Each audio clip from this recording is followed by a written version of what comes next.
자, 그럼 소통이 흐르는 별내 만들기를 위한 소통과 거버넌스 구축 방안 2022년 별내 시민단체 연대 2차 포럼을 여러분의 큰 박수로 시작하도록 하겠습니다. 발표자와 토론자분들은 앞에 마련해 놓은 자리로 이동을 부탁드립니다. 자, 첫 번째 발제를 맡아주신 민생경제연구소 안진걸 소장님 소개드립니다.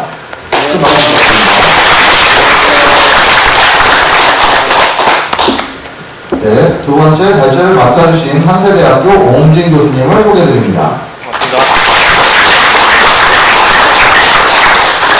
네, 다음은 토론자 소개입니다. 남양주시청 이용복 행정기획실장님 참석하여 주셨습니다.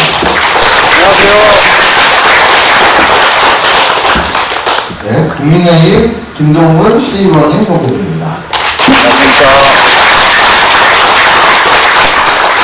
네, 다음으로 더불어민주당 김상수 시의원님 소개드립니다. 안녕하십니까. 마지막으로 별내 시민단체 연대 한천영 운영위원장님 소개드립니다.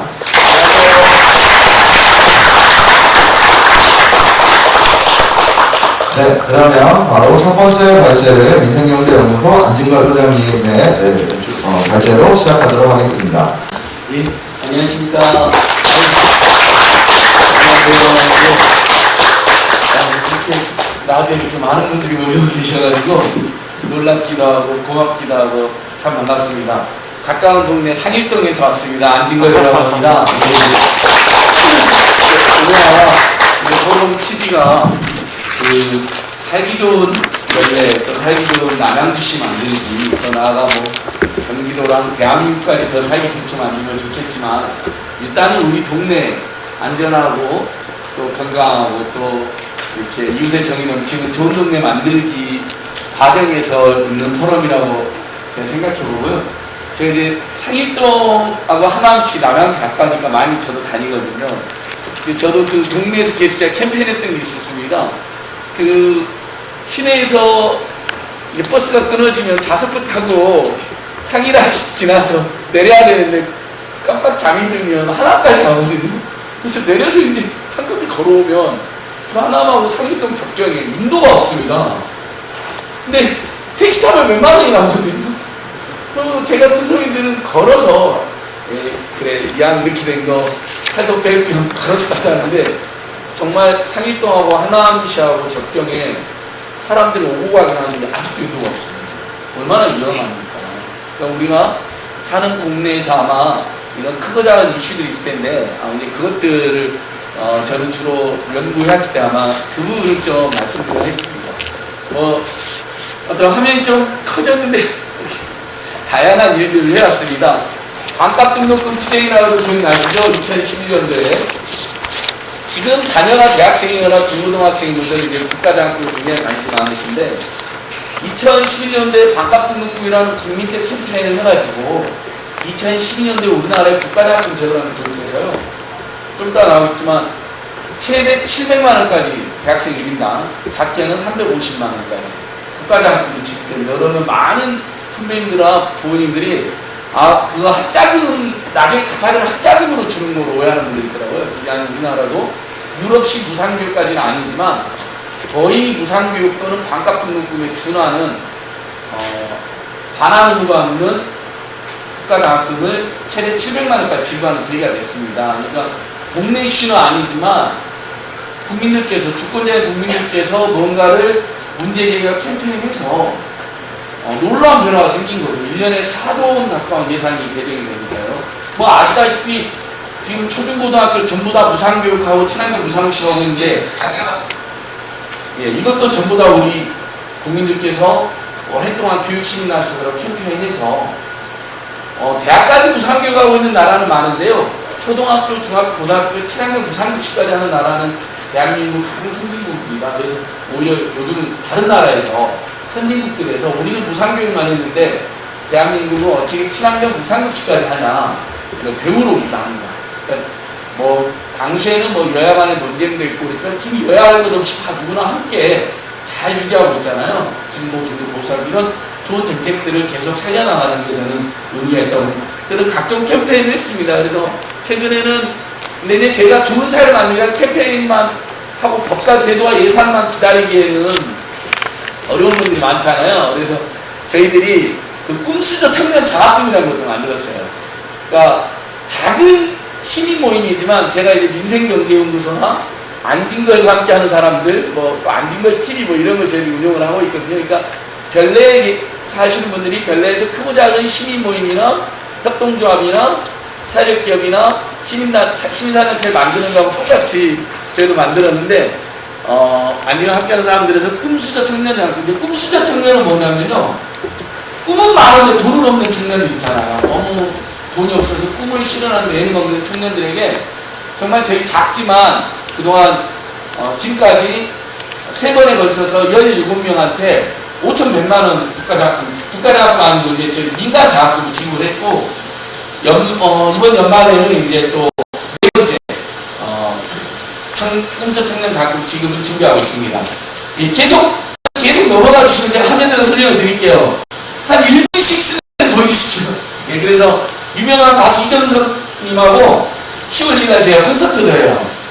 수익금 전액은 꿈수저 청년 장학금에 기부를 하는 거예요. 그래서 예, 이제 요거 같은 경우는 지금 최근에 이슈가 되고 있는, 그러니까 이제 남양주에서 살기 좋은 남양주를 만들려면 결국 주민들에게, 공동체에게 적재적소에 좋은 예산이 많이 배정돼야 되잖아요. 오늘 시에서 오셨고 시의원님도 오셔가지고 앞으로도 굉장히 중요한 소통 주제가 될 텐데, 방금 전에는 이제 내년도 대한민국 예산이 우리가 이제 우리 시가 쓰는 예산이 얼마 정도인지는 이제 다 알고 계셔야 돼요. 그렇죠? 대한민국 예산은 모르시더라도 시에서 알고 계셔야 됩니다. 그리고 대한민국 예산 올해 추경 예산까지 하면 680조쯤이고요. 내년은 지금 40조 정도가 배정되어 있습니다. 엄청나죠? 그러니까 우리가 어떤 시민들이나 국민들께서 어떤 뭔가 굉장히 절실한 대책을 요구했는데 돈이 없다는 말은 어떤 경우는 맞지만 안 맞는 경우도 많습니다. 거기에 신경을 안 쓰기 때문에 예산이 배정이 안 되는 경우도 많습니다. 그렇잖아요. 친환경 무상급식 때도 아마 어떤 분들은 돈이 없다, 친환경 무상급식은 나라 망한다는 분도 있었지만 전혀 그렇지 않잖아요. 오히려 모든 학부모들, 학생들과 교사들까지 행복한 정책이고, 예산은 친환경 무상급식이 어떻게 예산 배정되시는지는 여러분께서 알고 계시면 좋은데, 도랑 교육청이랑 기초단체랑 5대 3대 2로 이렇게 나눠가지고 예산을 배정하고 있습니다. 아직 중앙정부는 예산 지원을 하나도 안 합니다. 그래서 교육시민단체들은 중앙정부가 예산 지원하면 이 친환경 무상급식 예산을 담당하고 있는 도와 시와 방역단체, 기초단체, 교육청에서 예산에 여유가 생기잖아요. 그러면 더 좋은 일을 준비해서 쓸 수 있지 않느냐 해서 중앙정부 예산 지원도 호소합니다. 근데 올해 이제 680조였던 예산이 내년도에 630조로 추경 대비는 줄어드는 거다 보니까 경로당 양국비 같은 게 지금 줄어들었습니다. 아마 이제 지자체에서도 그것 때문에 항의하고 난리가 났습니다. 아니 우리 경로당 양국비를 줄이면 어떡하냐. 이런 것도 다 우리 이슈라는 거죠. 근데 남양주시 요구하는 이슈인데 남양주시가 혼자서 안 되는 이슈도 있잖아요. 근데 그런 건 우리 별내 시민단체들이랑 서울에 있는 시민단체랑 중앙에 있는 시민들 다 지단대에서 경로당의 냉난방비나 양국비는 예산을 깎는 게 아니라 늘리면 좋겠다. 그래야 우리 별내나 남양주시에 있는 경로당들이 좀 더 풍요로워질 수 있잖아요. 어르신들이. 이제 이런 것도 제가 문제 제기하고, 이제 제가 그냥 저거는 여기 화면을 고정해 주십시오. 제가 저거 없이 그냥 최근에 저희들이 했던 캠페인 중에 재밌었던 캠페인 몇 가지 만들고 있습니다. 서울 경기도는 교통 이슈가 심각하잖아요. 저는 아침마다 전철이나 버스를 타면서 너무 힘이 들어가지고 지옥버스고, 그래서 좀 만약에 7시, 8시에 피크타임에 승객들을 분산시키면 조금 덜 힘들지 않을까라는 문제식으로 저희가 제안해서 만들어진 제도가 있거든요. 대중교통 조조하는제라고 들어보셨어요? 예, 모르는 분은 몰라요. 국민들께서 제가 지금 몇 가지 제도를 이야기하면 처음 들어보신 분도 있을 거예요. 영화관에만 조조할인이 아니라 먼저 서울에서 도입이 됐어요. 버스와 지하철을 6시 반경에 타면 20% 할인해 줍니다. 그럼 아침 일찍 일 나가는 서민들, 노동자들, 학생들 응원도 해주고 그 서민들 비용도 일부 도와주고 한편으로는 저도 그렇거든요. 아침 일찍 나갈 때 7시, 8시에 타는 이 차라리 좀 일찍 나가서 20% 할인 받자 하고 약간 승객 분산 효과도 있지 않겠느냐. 근데 6시 반, 그래서 이제 서울 다음에 지금 경기도까지 이제 도입이 됐어요. 근데 인천은 아직 도입 안 돼서 다른 시도는 도입 안 됐어요. 저희는 다른 시도까지 도입을 하자. 대중교통. 근데 6시 반, 특히 교통 문제가 심각하고 교통비 부담이 심한 서민들 위해서 6시 반 너무 일이잖아요. 그래서 제가 지금 서울시의회 조례 개정을 내놨거든요. 서울시의회는 7시 전까지 이용하면 20% 할인해주자. 그럼 제가 보기에 7시, 8시에 출근했던 분들이 상당히 6시에서 7시로 이동할 거라 조금 더 일찍 와서 피곤할 하잖아요. 6시 반은 너무 이르지만. 그리고 7시에 이제 경기도나 서울에 우리 출근길 정말 심각한데 좀 승객이 분산되지 않을까요? 이런 게 다 그 오늘의 주제인 반과 미래 또 동네와 시의 소통과 그게 소통 정책 이슈요. 그게 또 우리 주권자들과 유권자들과 그러니까 주민센터와 남양주시와의 다 소통 이슈라고 생각합니다. 근데 다만 주민센터와 남양주시 차원에서 할 수 있는 게 있고 경기도나 서울시 또는 중앙정부가 반드시 협조를 해줘야만 하는 이슈도 있는 거죠. 그걸 위해서는 우리 별내 시민단체 분들과 이제 서울 경기권의 시민단체들이 또 연합해서 같이 이슈 파이팅도 문제제기도 하고 대중교통 조절의미가 생겼다는 것 자체는 굉장히 의미가 있잖아요. 근데 이걸 약간 더 개선하는 거죠. 이런 것도 있고요. 그다음에 이제 오늘 어르신들도 많이 오셨는데 65세 이상 어르신들은 교통비가 통신비가 12,100원 의무가면 되는 거 알고 계시나요? 이용하고 계신 분도 있고 현재 통계상 한 절반 가까이는 몰라서 또는 귀찮아서 또는 깜빡해서 이용을 못하고 있는데 이제 문재인 정부 때 저희가 캠페인 했습니다. 어르신들 통신비도 아까워서 자식들하고 통화하는 것까지도 그 쩔쩔 매시고 아까 너무너무 조심하시는데 평생 가족들과 우리 사회에서 애써오신 어르신들에게 전화 비용이라도 좀 지원해드리자 해서 기초연금을 받는 하위소득 70%, 그러니까 전체 어르신들 70% 어르신들은 12,100원의 통신비가 매월 의무적으로 감면되게 되어 있습니다. 그런데 통신 3사가 10,000원이나만 감면기능을 해놨습니다. 몰라가지고 또는 깜빡하고 절반 가까이 그제도 이용을 못하고 계세요. 근데 자, 오늘 남양주시도 오시고 시흥도 오셨으니까 이것을 저희가 어떻게 했냐면 작년 재작년에 의무적으로 감면하게 해달라는 촉구들을 하고 국회 법제도를 그렇게 근데 그때까지는 지자체가 주민들에게 적극 알리자. 그래서 예를 들어 광주 광산구 같은 경우는 지역에 이제 행정 공무원 선생님들과 복지관들이 연합해가지고 65세 이상 어르신들에게 이 전화로 알려준 거예요. 그것을. 그랬더니 광주 광산구에서만 시범사업을 했는데 저희가요 5,000명 가까이가 그 제도를 새로 이용하게 된 거예요. 그러면 이제 어르신 부부이라고 치면 24,200원이 할인되는 거잖아요. 우리 서민 중산층이 2만원 큰 돈, 아주 큰 돈이잖아요. 작은 돈이 아니잖아요.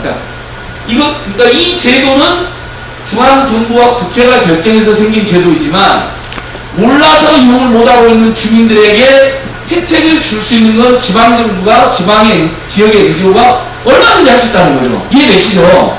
몰라가지고 이용을 못하는 분들이 많기 때문에 그래서 제가 충청권에도 뭐 대천시랑 연합해서 그거 홍보를 하고 몇천 명이 막 구제되고 이런 일들이 굉장히 많습니다. 그러니까 계속해서 저희는 어떤 좋은 제도나 정책을 잘 해나가는데 제가 제 살면서 가장 보람된 제도 변화 중에 하나가 있었는데 한번 제가 말씀해 드려볼게요.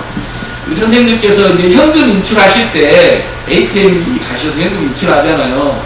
예전에 기억나시죠? 불과 10년 전만 해도 돈을 찾고 나면 수수료가 1,300원 붙었다고 딱 알려줍니다. 얄밉게.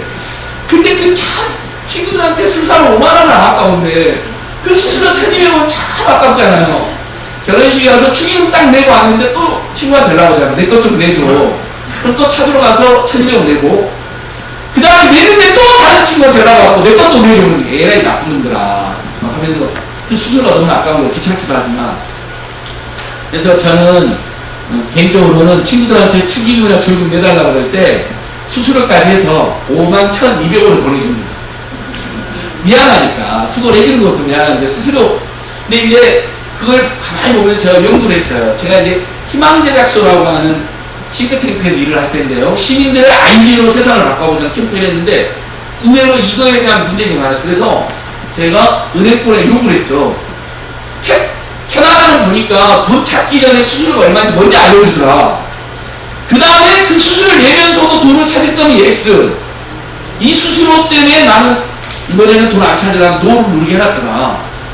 그럴 수 있잖아요. 우리가 1,200원도 아까운데 너무 1,300원도 차라리 내일 일과 시간에 내 거래은행 가서 무료로 찾을 수 있잖아요.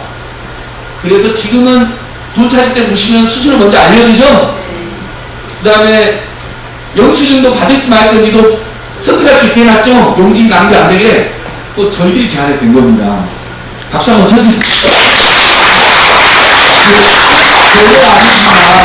그러니까 오늘 저는 제가 지금 우리 별내 주민공동체 현안이나 또 남양주시의 정책 이슈들은 저는 잘은 모릅니다. 뭐 각각 상위권에 가깝긴 하지만 저희들이 공통으로 겪고 있는 경기도 서울 이슈나 중앙지방의 이슈는 알지만 동네 이슈는 모르지만 아마 동네에서도 이렇게 크고 작은 제안을 통해서 주민들 제안이나 시민의 제안을 통해서 해결해 나갈 수 있는 게 굉장히 많을 거라는 것을 제가 예를 들어보는 거죠.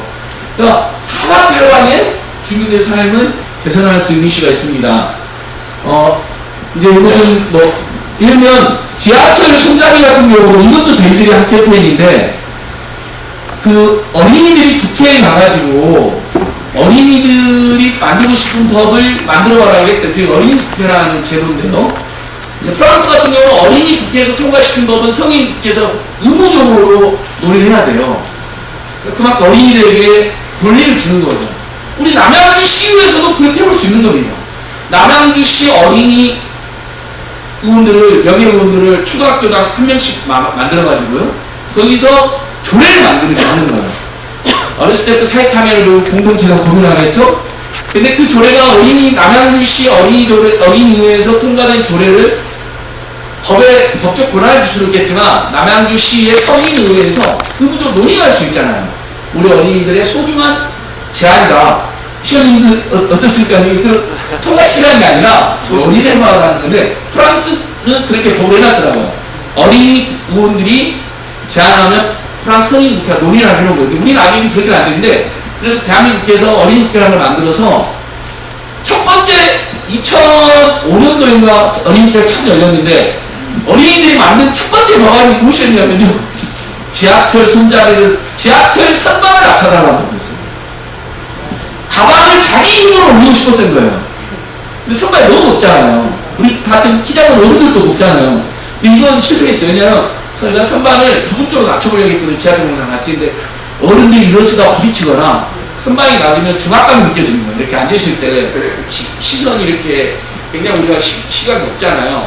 발 위에 천장이 있으면 답답하잖아요. 그래서 선반 낮추는 건 안 되는데 대신 손잡이를 낮추는 건 저희가 했습니다. 지금 전철 타시면 손잡이 2개씩 내려와 있잖아요. 아이들이나 키 작은 어른들이 조금 더 덜 힘들게 손 잡아요. 그 일본 지하철이 그렇게 먼저 하고 있어서 그러니까 뭐 예상 들었을까 안 들었을까요? 예상 하나 만든 거 처음에 만들 때 손잡이 10개 중에 2개만 낮게 해놓은 거예요. 이런 식으로 저희가 계속해서 캠페인에서 지금 지하철 타시면 실제 손잡이가 2개씩 내려와 있습니다. 그러니까 어려운 거 아니잖아요. 저는 남양주에도 별내에도 그런 현안들이 많이 있습니다. 예, 이제 그래서 보통 NGO 시민단체 한번 넘어가 주실래요? 맨 앞으로 가주실래요? 그 이 슬라이드? 예, 맨 앞으로요, 선생님. 예. 이게 전국의 시민사회단체가 얼마나 있는지 한번 살펴드리려고요. 맨 앞으로, 예. 예. 자, 여기서 하겠습니다. 자, 보통 이제 시민사회라는 게, 정부의 영역이 있고 시장의 영역이 있잖아요. 정부는 권력의 바탕에서 사회를 운영하는 곳이고 시장은 경제활동이 이루어지는 것이고 기업과 노동자들이 거기서 생산하는 곳이죠. 시민사회는 보통의 시민들의 생활세계 영역입니다.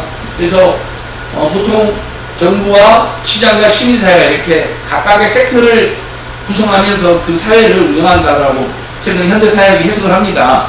근데 이제 한국도 굉장히 현대민주주의가 발전했어요. 지금 비영리 민간단체가 등록된 것만 등록 안 되는 단체, 제 민생경제연구소도 행안부에 등록이 안 돼 있거든요. 별내 시민단체들도 남양시에 등록할 수만 안 할 수도 있잖아요. 왜냐면 시민 모임의 본질은 자주성이고 자율성이거든요. 등록하고 싶으면 하는 거고 안 하고 싶으면 안 하는 거거든요. 등록되어 있는 비영리 민간단체만 15,052개입니다. 틀린 통계. 사회적 기업이 2,704개, 마을기업이 1,592개. 뭐 장애인이라든지 노인이라든지 여러 일자리 실업자들의 자아를 돕는 자활기업이 1,136개. 대단하죠. 그러니까 한국의 민주주의가 중앙정부와 국회로만 구성되지 않습니다. 정치가 우리 눈에는 맨날 그 이슈가 나오지만 실제로는 구석구석 수없이 많은 시민들의 결사와 시민들의 참여로 설령 중앙정부나 국회는 마음에 안 드는 일이 발생하고 있다 하더라도 또는 뭐 잘한 이유도 있다 하더라도 그러니까 별개로 대한민국 전체적으로는 저렇게 많은 시민들의 모임이 수만 개의 시민들의 모임과 비영리 사회적 기업과 자활기업과 마을기업 등이 어우러지면서 살기 좋은 동네를 만들고 있는 노력이 입체적으로 매일매일 전개되고 있다. 다음이요. 다음, 선생님 다음.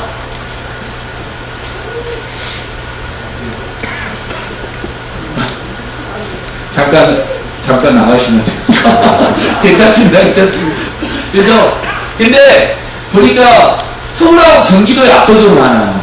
그러니까 확실히 서울하고 경기도에 있는 이제 주민들께서는 좀 더, 흔히 말하는 깨어있거나 아니면 동네에 대한 주권의식이나 보시면, 점점, 비민간단체는 점점 늘어나고 있어요. 증가 추세는 둔화됐지만, 되게 많이 됐죠? 네. 다음 장이요. 그 다음에, 중앙에 등록되어 있는 단체는, 중앙연구단체는 1,600개밖에 안 돼요. 대부분 진짜 지방자치가 굉장히 발전된 걸 알 수 있는 게, 우리 별내나 남양주시도 많이 생긴 것처럼 13,000개 정도가, 시도, 광역시도에 또는 기초단체에 이렇게 등록이 되어 있습니다. 다음,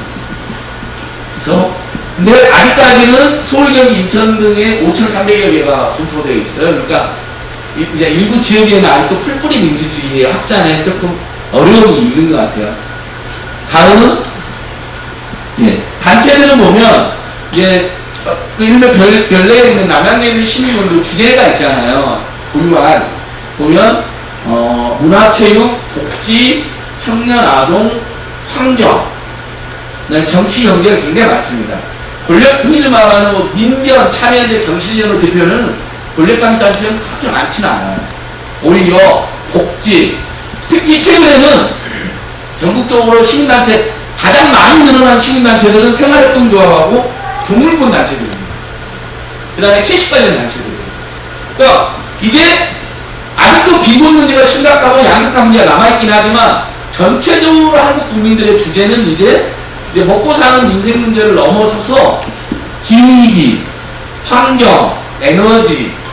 와, 지난주 토요일 날도 청계환경 집회 때 기후정의 행동의 날이라는 집회였거든요. 제가 20년 전에 환경단체장 그런 행사할 때는 1,000명 안팎의 시민들이 안 모였어요. 뭐 지구온난화 관심 많지 않으셨어요. 일단 먹고 사는 문제가 너무 심각하니까. 근데 지난 토요일 날 서울 시내에 3, 4만 명이나 모였어요. 기후위기를 주제로 대한민국 국민들이 가장 많이 모인 날이었어요. 정말 많이 모이셨더라고요. 초등학생, 중학생도 많이 왔어요. 이대로 가면 지구 망한다. 나는 먹고 사는 문제는 내가 해결하겠지만 지구가 망하면 어쩔 거냐는 그 아동 청소년들의 호소가 굉장히 어른으로서 무서웠습니다. 그러니까 우리 사회가 다양해지는 거죠. 그다음에 한 20년 전만 해도 동물권이라는 개념 자체가 없었잖아요. 지금은 우리 아마 남양주시도 그렇고 경기도도 그렇고 반려인들과 동물권에 대한 부서가 별도로 생길 정도잖아요. 그 정도로 중대한 이슈가 되어 있습니다. 채식, 환경, 생활협동조합, 동물권. 최근에 가장 많이 늘어나는 NGO입니다. 민변이나 참여연대 같은 형태의 NGO들은 많이 늘지는 않았어요. 이런 각 동네마다 한두 개씩 있는 식으로 그냥 그치는데, 제가 방금 말씀드린 것처럼 협동조합, 사회적 동물권, 채식, 이런 NGO들은 엄청 늘어나고 있어요. 특히 환경단체. 그건 바람직한 현상이죠. 앞으로 미래에 굉장히 대한민국뿐만 아니라 세계적으로 에너지 문제나 식량 문제 같은 게 심각해질 거 아닙니까? 또 그런 관심을 가지신 분들, 특히 이제 반복적으로 기후위기가 예를 들면 지구온난화에 따른 자연재해가 발생하니까 그걸 막아야 된다라는 많은 분. 다음은 사회적 기업도 2704개 넘어가겠습니다. 경기도에 469개가 있네요. 마을기업도 전국에 1990년에 경기도에 183개가 있습니다. 남양주시에도 있을 텐데 제가 그 기초단체 통계까지 넣고 광역단체 통계만 가져왔습니다. 자활기업도 경기도에 4개가 있네요. 넘어가겠습니다. 지역에 182개가 있으니까 아마 분명히 남양주에도 또 있을 겁니다. 근데 중간 지역은 이런 별내에서 다양한 공익활동을 하는 분들, 남양주 다양한 공익활동을 관이 또는 관민이 합작해서 도와주는 거예요. 시민들의 이런 자발적인 활동을. 그게 전국에 23개 조직이 있습니다. 그러니까 시민들이 다양한 시민 모임, 비영리 모임 또는 공동체의 이익을 지니는 공익 모임을 만들 때 그 활동을 하실 때 어려움이 있거나 또는 뭐 예산 지원 또는 행정적 지원이 필요할 때 그것을 연결해주는 지원을, 그것을 공익활동 중간 지원단체 조직을 하는데 전국에 32개나 있네요. 32개, 23개 조직, 32개 센터. 다음, 공익활동, 이렇게 많은 공익활동 지원센터가 전국적으로 있답니다. 다음, 시민사회단체 참여율은 1999년에 9.7%, 국민의 9.7% 참여율과 답을 하셨는데, 꾸준히 오르나서 2019년도에는 12.6%. 그러니까, 그래도 예전보다는 먹고 사는 문제로 너무 바쁘고, 그 다음에 동창회 나가는 걸 하지만, 그런 공익활동 모임, 환경단체, 복지단체 모임에는 무관심하고 소홀했던 분들이 꾸준히 늘어나서, 우리 국민들 중에, 그래도 100명 중에 13%는 여기 계신 분들과 마찬가지로 이제 동네 현안이나 사회 현안을 관심을 가지고 참여하신다고 하는데, 아직은 이제 다른 선진국에서는 참여율이 낮은 것 같아요. 근데 그것은 우리 시민들만의 문제가 아닙니다. 여러분들 잘 아실 때, 왜냐면 민생고나 양극화가 심각한 나라에서는 사회 참여를 못합니다. 통계청 통계에서 엄청 재밌는 통계가 있는데요.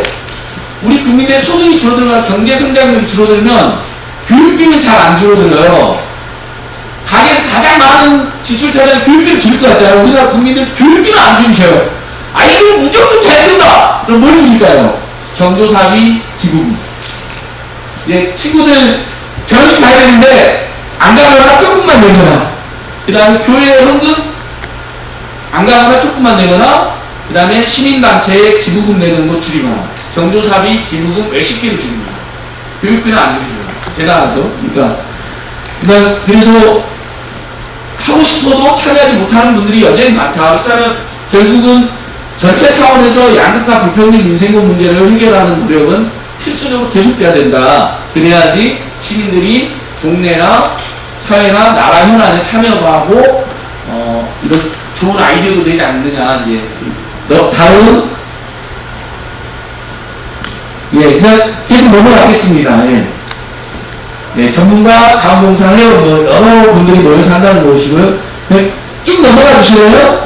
그 다음에 이렇게 쭉 보겠습니다. 시민사회단체 연대회라고 전국에 가장 큰 단체들 모임이 있는데 그걸 제가 소개시켜 드린 것이고요. 다음, 계속 넘어가 주세요. 이거! 잠깐, 자. 또 이건 남양주시의 현안은 아닌데 최근에 제가 몇 년 동안 했던 캠페인 중에 국민들께서 가장 많이 응원해주신 캠페인입니다. 근데 이건 세 가지씩이기도 합니다. 자, 마케팅이라는 여성 노동자들이 하루에 400개의 박스를 나누고요. 그 다음에 우리 선생님들께서 오늘 행복배달도 택배 노동자들 한 해 200~300개 만든 300~400개 배달하잖아요. 박스 배달하잖아요. 근데 박스에 손잡이가 없어요. 대한민국 박스는 그 비용을 줄이기 위해서. 외국에 보면 외국계 박스는 손잡이가 많이 도입되어 있습니다. 이렇게 제가 자원재활용 센터에 가서 보면, 쓰레기 분리수거 보면 외국계 박스들은 손잡이가 구멍이 뚫리는 경우가 되게 많아요. 대한민국은 없어요. 농산물은 뚫려 있어요. 왜냐면 농산물 너무 무거우니까. 근데 저 박스 구멍만 있어도 절반 정도가 덜 무겁게 느껴지는 거예요. 우리 생활 속에서 느끼시잖아요. 박스로 뭐 나르거나 쓰레기 이렇게 버리고 갈 때 밑바닥 그냥 미끌미끌해갖고 또 무거워가지고 떨어뜨리면 손가락 얼마나 아팠어요. 근데 저 구멍이 있으면 절반 정도 덜 무겁게 느껴지고 들기도 편하잖아요.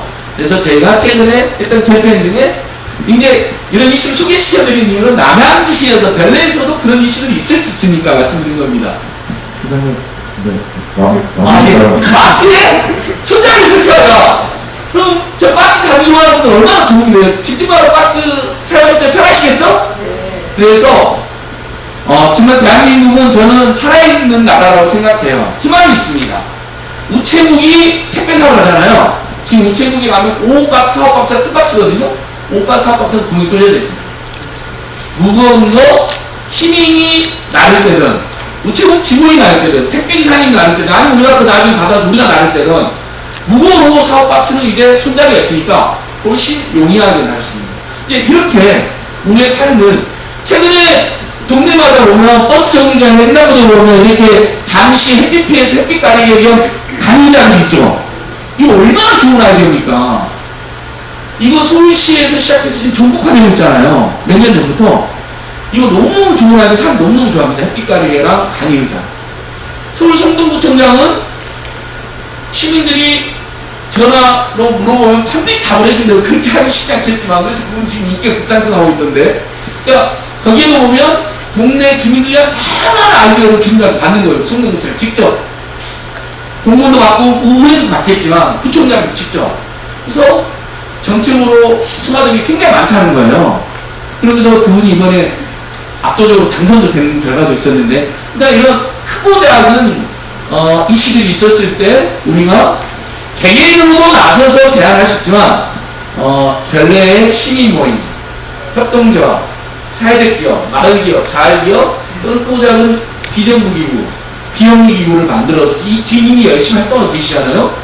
그걸 시민들에게 제안도 받고 시민의 아이디어를 우리 동네를 바꾸고자 더 살기 좋은 곳으로 때 그러면서 그 시의원님들과 시행정부하고도 원활하게 소통하면서 때로는 갈등형 캠페인도 있을 수 있지만 막 어쩔 수 없이 데모라는 투쟁을 해야 되는 경우도 있으시잖아요. 하다 보면. 근데 요즘은 이제 꼭 그렇지 않아도 얼마든지 시의회나 시행정부나 원활하게 가버넌스, 협치라고 그러잖아요. 협력과 함께 그 동네를 아름답게 잘 운영해가는 건데 가능하다고 믿고 그런 사례가 전국적으로 속출하고 있다는 말씀을 드리고 싶었습니다. 그래서 아까 몇 가지 그 대중교통 조절, 이제 뭐 지하철 손잡이 낮춘 거, 내린 거 이해가 더 있는데 얘만 보여드리면 마무리하겠습니다. 뒤로 좀 넘어가 주실래요? 넘어가다 다음 계속 다음 보여주세요. 더 있을 텐데 뒤에 가요? 없나요? 다음 슬라이드 발전을 마무리하면서 제가 예방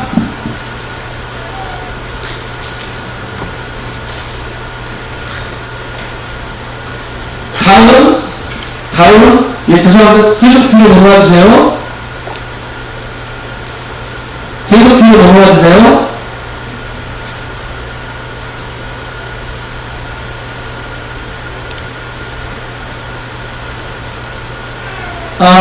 앞으로 조금만 가주세요. 예, 죄송합니다. 여기는 방금 횡단보도에 여기가 이제 마무리했습니다. 여기가 서울 인사동 앞에 유명 안국동 5호인데 여기에 육교가 있었는데 이 육교 앞에 장애인 고용촉진공단이라는 장애인이 가장 많이 달라진 공간이 있었습니다. 근데 그 앞에 육교가 몇십 년만 있었어요. 그럼 장애인이 가장 많이 가야 될 공교와 육교가 있으면 어떻게 되겠습니까? 오지 말란 말이잖아요. 그래서 캠페인에서 없앴어요. 육교를 없애니까 저기 지금 장애인뿐만 아니라 비장애인들도 그 육교 올라가기 싫어하는 분 많잖아요. 어르신들도 그렇고 꼬마들도 그렇고 너무 행복하구나. 유아차 끌고 있는 부모님 너무 좋은 거예요. 육교 있으면 유아차 끌고 어떻게 올라갑니까? 그러니까 너무 그런 불합리한 일들이 많았잖아요. 그래서 이런 캠페인도 제가 했었던 기억이 납니다. 다음은 예, 이제 요 화장실 이야기를 마무리 해보겠습니다. 별건 아니지만 제 사진이 있는데 제가 고속도로 휴게소 갈 때마다 두 가지 너무 불편한 게 있었어요. 하나는 여성들이 너무 줄이 길게 서 있는 걸 빨리 이동해야 되는데 구경하고 싶은데 또 놀러 가고 싶은데 알고 봤더니 공중화장실 비용을 남녀를 똑같이 주는 거예요. 근데 그건 제가 초등학교 때 어머님이랑 같이 어린이용 가서 느꼈거든요. 어머님이 30분간 줄 서 계시더라고요. 그래서 제가 어렸을 때 초등학교 3학년 때 엄마 진짜 어른들은 이해가 안 돼요.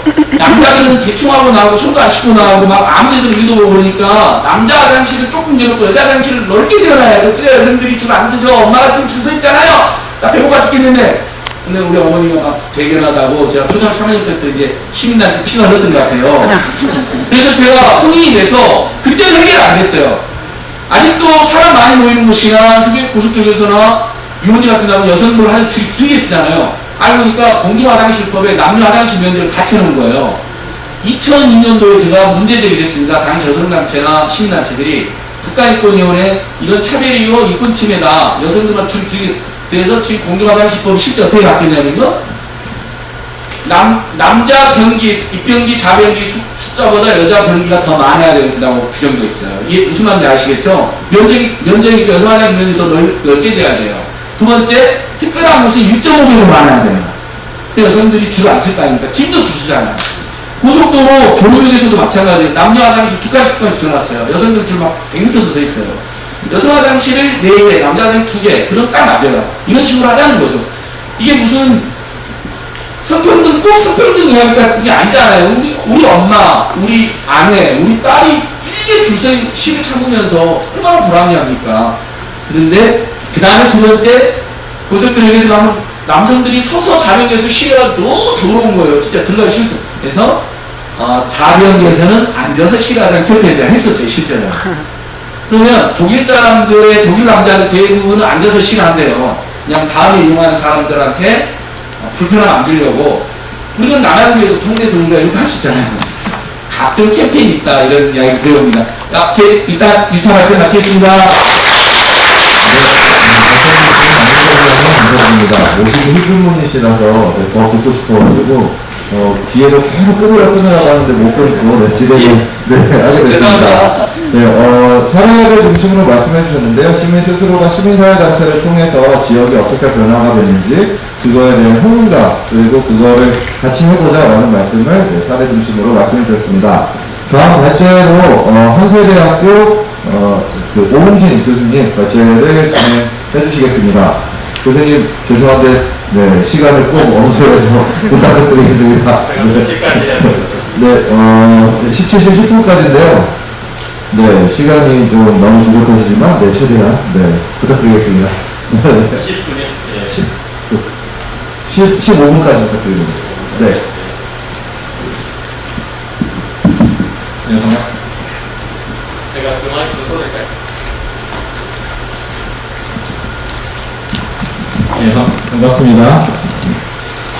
네, 오늘 저녁 피곤한 자리를 아주 생생한 민주주의 현장으로 안주관이 만들어주셨는데요. 쉬는 시간 없이 바로 진행을 하게 돼서 좀 죄송스럽긴 한데, 좀 지루할 수 있다고 생각이 들기도 좀 걱정도 되긴 하는데, 집중해 주시면 나름대로 의미 있는 시간이 될 테니까요. 한번 들어봐 주시면 좋을 것 같습니다.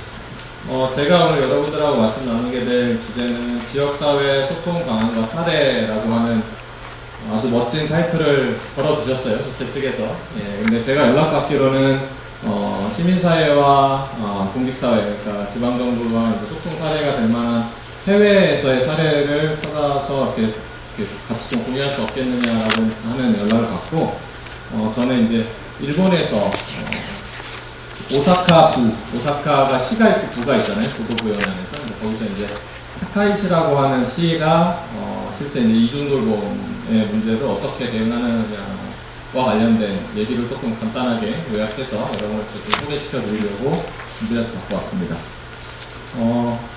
예, 그래서 이야기는 이렇게 진행이 될 텐데요. 특히 이제 이 두 번째 챕터에 네 가지 챕터로 나눠놓긴 했는데 사실 내용은 저희가 이제 발표 원래 예전부터가 이제 30분이었기 때문에 그렇게 긴 내용들이 들어있진 않습니다. 짤막짤막하게 요약만 해서 이제 넣어놨었는데 그 중에 이제 이번 챕터 안에 들어있는 내용이 사카이 씨의 구체적인 이제 대응 그 내용을 제가 이번에 발표 준비하면서 이제 참고 삼았던 그 자료를 실제로 저 혼자 요약해가지고 설명드리는 것보다 실제로 이제 나중에 관심 있으신 분들 보시면 좋을 것 같아서 번역을 그냥 통으로 해서 지금 여기다 첨부해놨었거든요. 그러니까 관심 가지신 분들 읽어보시면 좋을 것 같습니다. 시작해보면 일단 다음 페이지 그냥 바로 던져주시면 이중돌봄이라고 하는 더블케어라고 하는 개념을 잠깐 짤막하게 좀 설명을 드리고 시작을 하면 좋을 것 같은데 뭐 일본어로 다부르케아라고 해가지고 이제 일본 발음으로 더블케어를 이렇게 발음하는데요.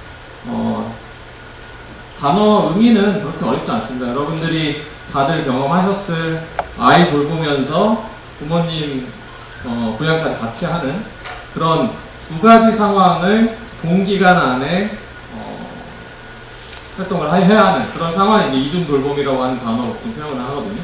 그리고 그걸 영어로 표현한 더블케어, 일본에서 다부르케어 뭐 이렇게 얘기를 하는데 그건 이제 단순하게 생각했을 때 그렇게 생각을 하는 것이고 조금 더 깊게 생각을 해보면 대상을 아동과 부모님이라고 특정을 하지 않고 돌봄이라고 하는 활동이 동시에 양방향으로 복수의 방향으로 제공이 돼야 될 때를 보통 이중돌봄 이렇게 얘기를 합니다. 예를 들자면 애 돌봐야 되는데 남편에게 아니면 내 배우자 와이프에게 장애가 있어서 장애가 있는 가족과 자녀를 돌봐야 되는 상황도 마찬가지로 좀 넓은 의미로 보면 이중돌봄 상황이 되는 거죠. 그리고 꼭 내 상황이 아니더라도 내 스스로 어떤 질환을 갖고 있어서 만성질환이라든가 희귀성 질환을 갖고 있어서 내 한 몸 가누기도 어려운 상황에서 아이들을 돌봐야 되거나 아니면 반대로 또 부모님 부양을 해야 되거나 이런 식의 이제 겹쳤을 때 상황이 이중돌봄이라고 이제 하는데 학술적으로 이걸 이제 단어 뜻은 너무 쉬운 단어인데 이제 학술적으로 이게 더블케어다 이렇게 해서 이제 지정이 돼서 논의가 되고 있는 그런 이야기가 있습니다. 이 이야기를 이제 먼저 시작하고 난 다음 다음 페이지 넘어가 주시면 이게 그냥 해야 되겠죠? 시간도 없으니까. 이거 사실 제가 애니메이션 넣어서 겹쳐서 써 있는데요.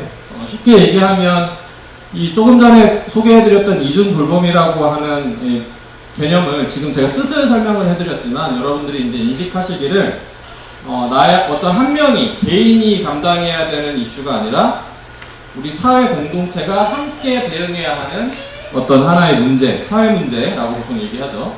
그런 문제라고 이제 그 중에 하나가 이중돌봄이라고 하는 이제 개념으로 여러분이 이해를 하신다면 그런 것들이 이제 하나의 일종의 이제 정책 이슈가 되는 거죠. 정책 아젠다. 우리 사회가 어떻게 대응해 나갈 것인가. 정책이라고 하는 수단을 통해서. 그래서 이제 그런 사회적 이슈, 다양한 이중돌봄뿐만이 아니라 다양한 사회적 이슈를 대응하기 위해서 우리 사회가 어떤 시스템을 만들어 갈 것인가와 관련돼서 사회학적으로 보통 우리 현대 사회의 그 시대 구분을 보통 할 때 크게 두 가지 시대 구분을 통해서 보통 설명을 하게 됩니다.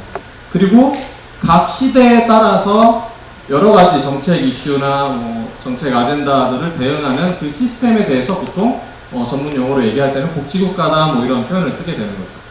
복지국가라고 하는 한글 단어로 얘기를 하게 되면 복지라고 하는 단어에 이제 한국 사람들은 보통 매몰되기 쉬운데 사실은 전체적인 사회 시스템, 사회 정책의 어떤 체제 자체를 이제 복지국가라고 보통 얘기를 하거든요. 그래서 그 복지국가에 대한 역사를 얘기할 때 시대 구분을 통해서 나눠서 보통 접근을 하는데 그 중에 대응해야 되는 아젠다들의 성격에 따라서 옛날 아젠다, 좀 새로운 아젠다 이렇게 이제 얘기를 하면서 이름 붙이기를 사회적 위험 학자들, 이론가들에 따라서 이제 옛날 사회적 유형, 뭐 신사회적 유형, 뭐 이렇게 보통 얘기를 하거든요. 그 성격이 살짝 다른데요. 예전에 옛날 성격을 가진 그런 사회 문제들, 정책 이슈들은 사실은 단순했습니다. 옛날 사회가 지금보다 훨씬 단순했기 때문에 그런 건데요. 뭐 그 설명을 지금은 다 하기는 좀 어려울 것 같고요. 다만 대응해야 되는 문제들의 성격도 그래서 뭐 실업, 빈곤, 노령, 질병 이렇게 종류를 나눠서 얘기를 하지만 그 대응 방법에 있어서는 여기서 페이지 한 번 더 누르면은 그냥 다음으로 넘어가나요? 아, 예. 이렇게 그 집을 책임지고 있는 돈을 벌어오는 아빠들, 여기 제가 지금 펜이 있으면 좋겠는데, 아버지한테 소득만, 돈만 보장해주면 거의 대부분이 해결되는 그런 사회 문제들이었어요. 하지만 지금 제가 페이지 시작할 때 소개드렸던 이중돌봄 같은 최근의 사회 문제들은 누군가를 타겟을 삼아서 정책을 설계할 것인가, 어떤 내용으로 줄 것인가도 예전에는 소득보장이라고 돈만 건네주면 해결됐을 그런 문제들이 지금은 서비스라든가 뭐 여러 가지 방법적인 부분에서 훨씬 더 복잡해진 거예요. 그러다 보니까 지금 우리가 이렇게 자리 모여가지고 시민단체들의 목소리도 좀 더 들어봐야 되고 좀 더 이해관계도 따져봐야 되고 이런 정책을 설계하거나 이럴 때 이제 민주주의의 어떤 과정들이 더 중요하게 생각이 됩니다. 여기서 이제 하나 조금 더 교수님들이 하는 말씀들을 조금 더 섞어보면 이런 시대 구분에 따라서 대응하는 정책 시스템들이 사실은 이런 학문적인 얘기를 할 때 보통 우리가 서구사회 중심의 역사를 얘기하잖아요. 서구사회는 차근차근 대응을 할 수 있었어요. 그래서 예전 형태의 사회유형, 정책 아젠다들을 일단 먼저 대응을 해왔고 최근 들어서는 요즘 트렌드에 맞는 여러 가지 정책 설계를 하면서 생각보다 지금 우리들보다는 호흡을 길게 가져가면서 안정적으로 대응을 할 수가 있죠. 하지만 지금 한국이 포함되어 있는 동아시아, 그리고 남미, 그리고 남유럽 등등의 명칭으로 보통 용어로 얘기할 때는 후발, 최근에 전통적인 의미의 선진국이 아니라 이제 후발 주자로 따라가는 선진국들, 후발 복지국가들에게는 이런 모든 형태의 사회적인 문제들이 동시에 대응을 해야 되는 그런 상황에 지금 우리 놓여 있다라고 하는 식으로 보통 설명을 하게 됩니다. 네, 다음으로 넘어가겠습니다. 네, 그래서 그 중에 하나가 대표적인 게 이제 요즘 뭐 저출산 문제 이렇게 많이 얘기하는데요. 일본 사례를 소개를 이제 할 거니까요. 일본 사회 안에서 얼마나 문제를 심각하게 여기는지는 지금 이 통계를 지금 제가 다 읽기는 좀 그렇고 고령화 속도가 엄청나게 빠르다. 그 빠른 속도가 일본을 포함한 예전에는 일본이 고령사회라고 보통 말을 많이 했지만 일본보다 속도가 훨씬 더 빠르다고 하는 나라가 한국을 포함한 홍콩, 대만, 대부분의 동아시아 국가들의 그 속도가 훨씬 빠르다는 것을 이 두 번째 편에서 그 고령화 그 속도에서 보통 얘기를 하게 되거든요. 그래서 지금 이제 이 통계를 갖고 온 이유는 맨 처음에 설명드렸던 그 이중돌봄 문제에 대한 일본 사회의 어떤 인식 수준이나 심각성에 대한 그거를 이제 설명드리려고 갖고 왔던 거고요. 반대로 또 출산율도 일본이 애 안 낳는 나라로 유명했었지만 지금은 오히려 한국이나 대만이나 동아시아 다른 국가들이 훨씬 더 낮은 수준에 있으면 여러분 다 아시겠지만 예, 그런 상황이 그 심각성이 아주 생각보다 더 눈에 띄는 정도로 지금 점점 더 심각해지고 있기 때문에 지금 아까 말씀드렸던 신사회 유형, 최근 들어서의 정책 아젠다에 대한 뭐 대응 필요성이나 이런 것들이 한국 사회가 훨씬 더 큰 상황이다. 이런 걸 이제 우리가 인식할 수 있는 거죠. 다음으로 넘어가면. 네, 그래서 이제 오늘 얘기 본론이 될 수 있는 사카이시에서 이중돌봄이라고 하는 문제를 어떤 식으로 대응했는가를 순차적으로 지금 소개를 할 수 있게 제가 연표 형식으로 정리를 해놨는데요. 사실 내용상으로는 여기 지금 뭐 주민센터 관계자분들도 나와 계시고 하지만 특별한 건 없게 보일 수도 있어요. 지금 보시면 중앙정부에서 이중돌봄자라고 하는 개념에 따른 통계 자료를 발표를 일단 하고 난 다음에 내각부가 우리나라의 이제 행정안전부라든가 이런 중앙부처에 해당하는 부서거든요. 거기서 이중돌봄자에 대한 통계 자료를 발표를 했어요. 연초에.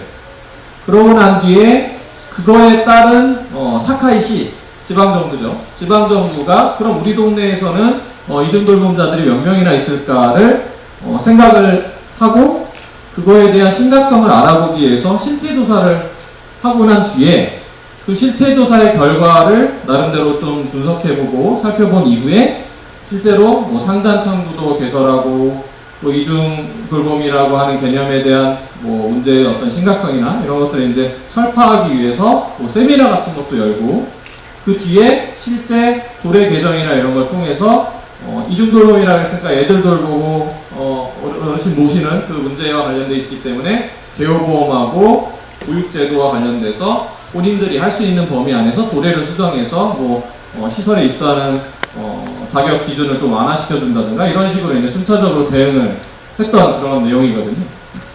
근데 여기서 하나 더 페이지 넘어가면 이거 조금 확대할 수 있을까요? 여기 가운데 파란색 네모만 보일 수 있게. 네. 조금 전에 순차로 나눠서 얘기했던 내용은 이제 실제 사실관계를 그렇게 했기 때문에 소개해드리기 위해서 말씀을 드렸던 거고요. 그 내용을 살펴보면 총 4가지 차원에서 대응했다고 보통 정리를 할 수가 있습니다. 첫 번째는 실제 이중돌봄이라고 하는 사회 문제에 대해서 어떤 상황에 놓여 있는가를 정확하게 파악하기 위한 노력을 하나 했고, 그 다음에 창구를 설치하고 하는 여러 가지 것들은 실제 상담을 통해서 개별적으로 어떤 지원, 도움을 줄 수 있을 것인가를 지자체에서 고민하기 위해 창구를 개설하고, 실제 또 그 문제에 대한 인식을 하지 못하면 호소를 하거나 상담으로 찾아오기가 어렵기 때문에 개별적인 이해를 돕기 위해서 이제 홍보 작업으로 여러 가지 방송도 내보내고 세미나도 열고 등등등등 이제 노력을 했다는 식으로 이제 얘기가 되어 있고, 마지막에 정부, 지방정부 수준에서지만 대응할 수 있는 여러 가지 제도 개선이나 뭐 이렇게 확대 이런 것들을 이제 실제로 시책으로 변경을 했다 뭐 이렇게 나눠서 이제 판단을 할 수가 있거든요. 다음으로 보면 앞에 잠깐 돌아갔다 올 수 있을까요? 바로 시민단체로 넘어가요.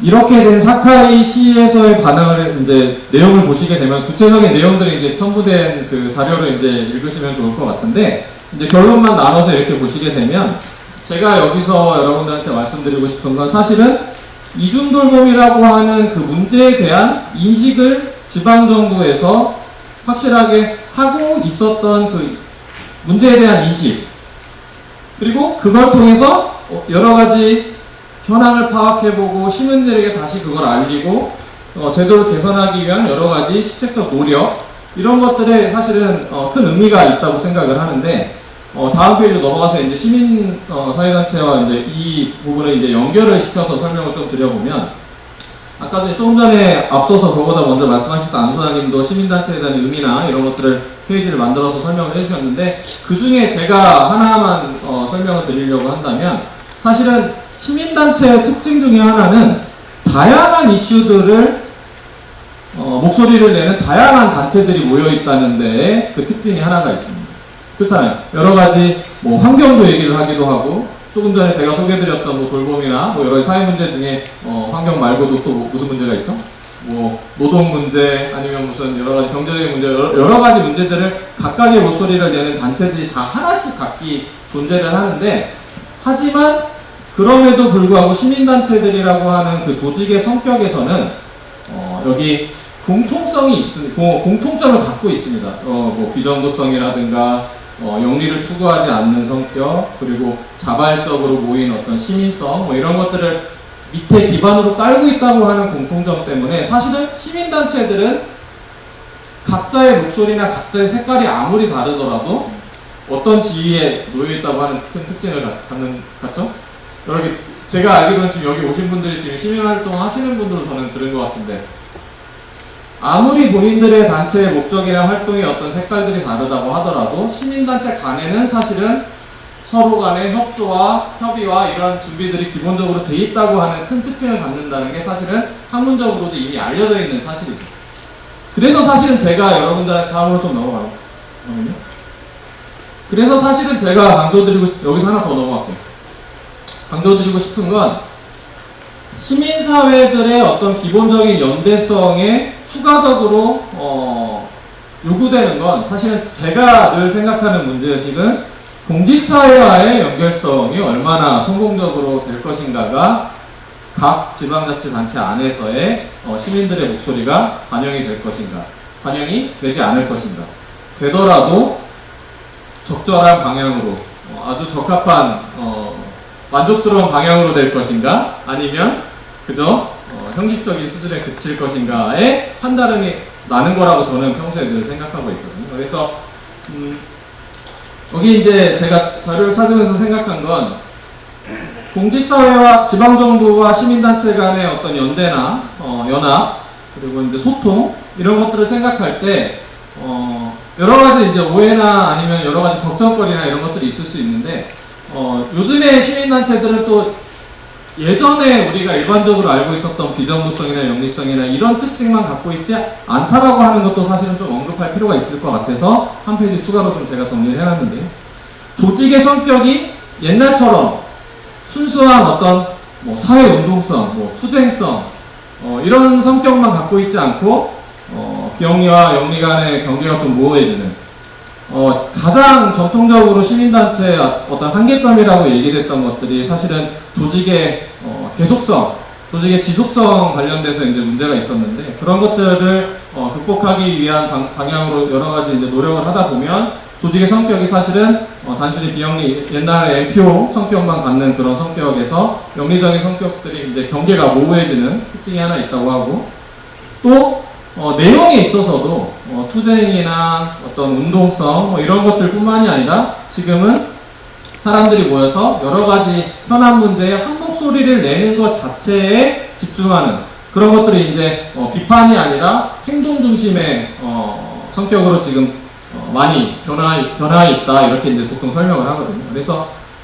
그리고 또 이제 세 번째는 옛날 같으면 이제 어떤 단체 우두머리가 장이 하나가 있고 여기서 이제 어떤 리더십을 발휘하냐 못하냐가 어떤 단체의 어떤 성공 여부를 가로질렀지만 지금은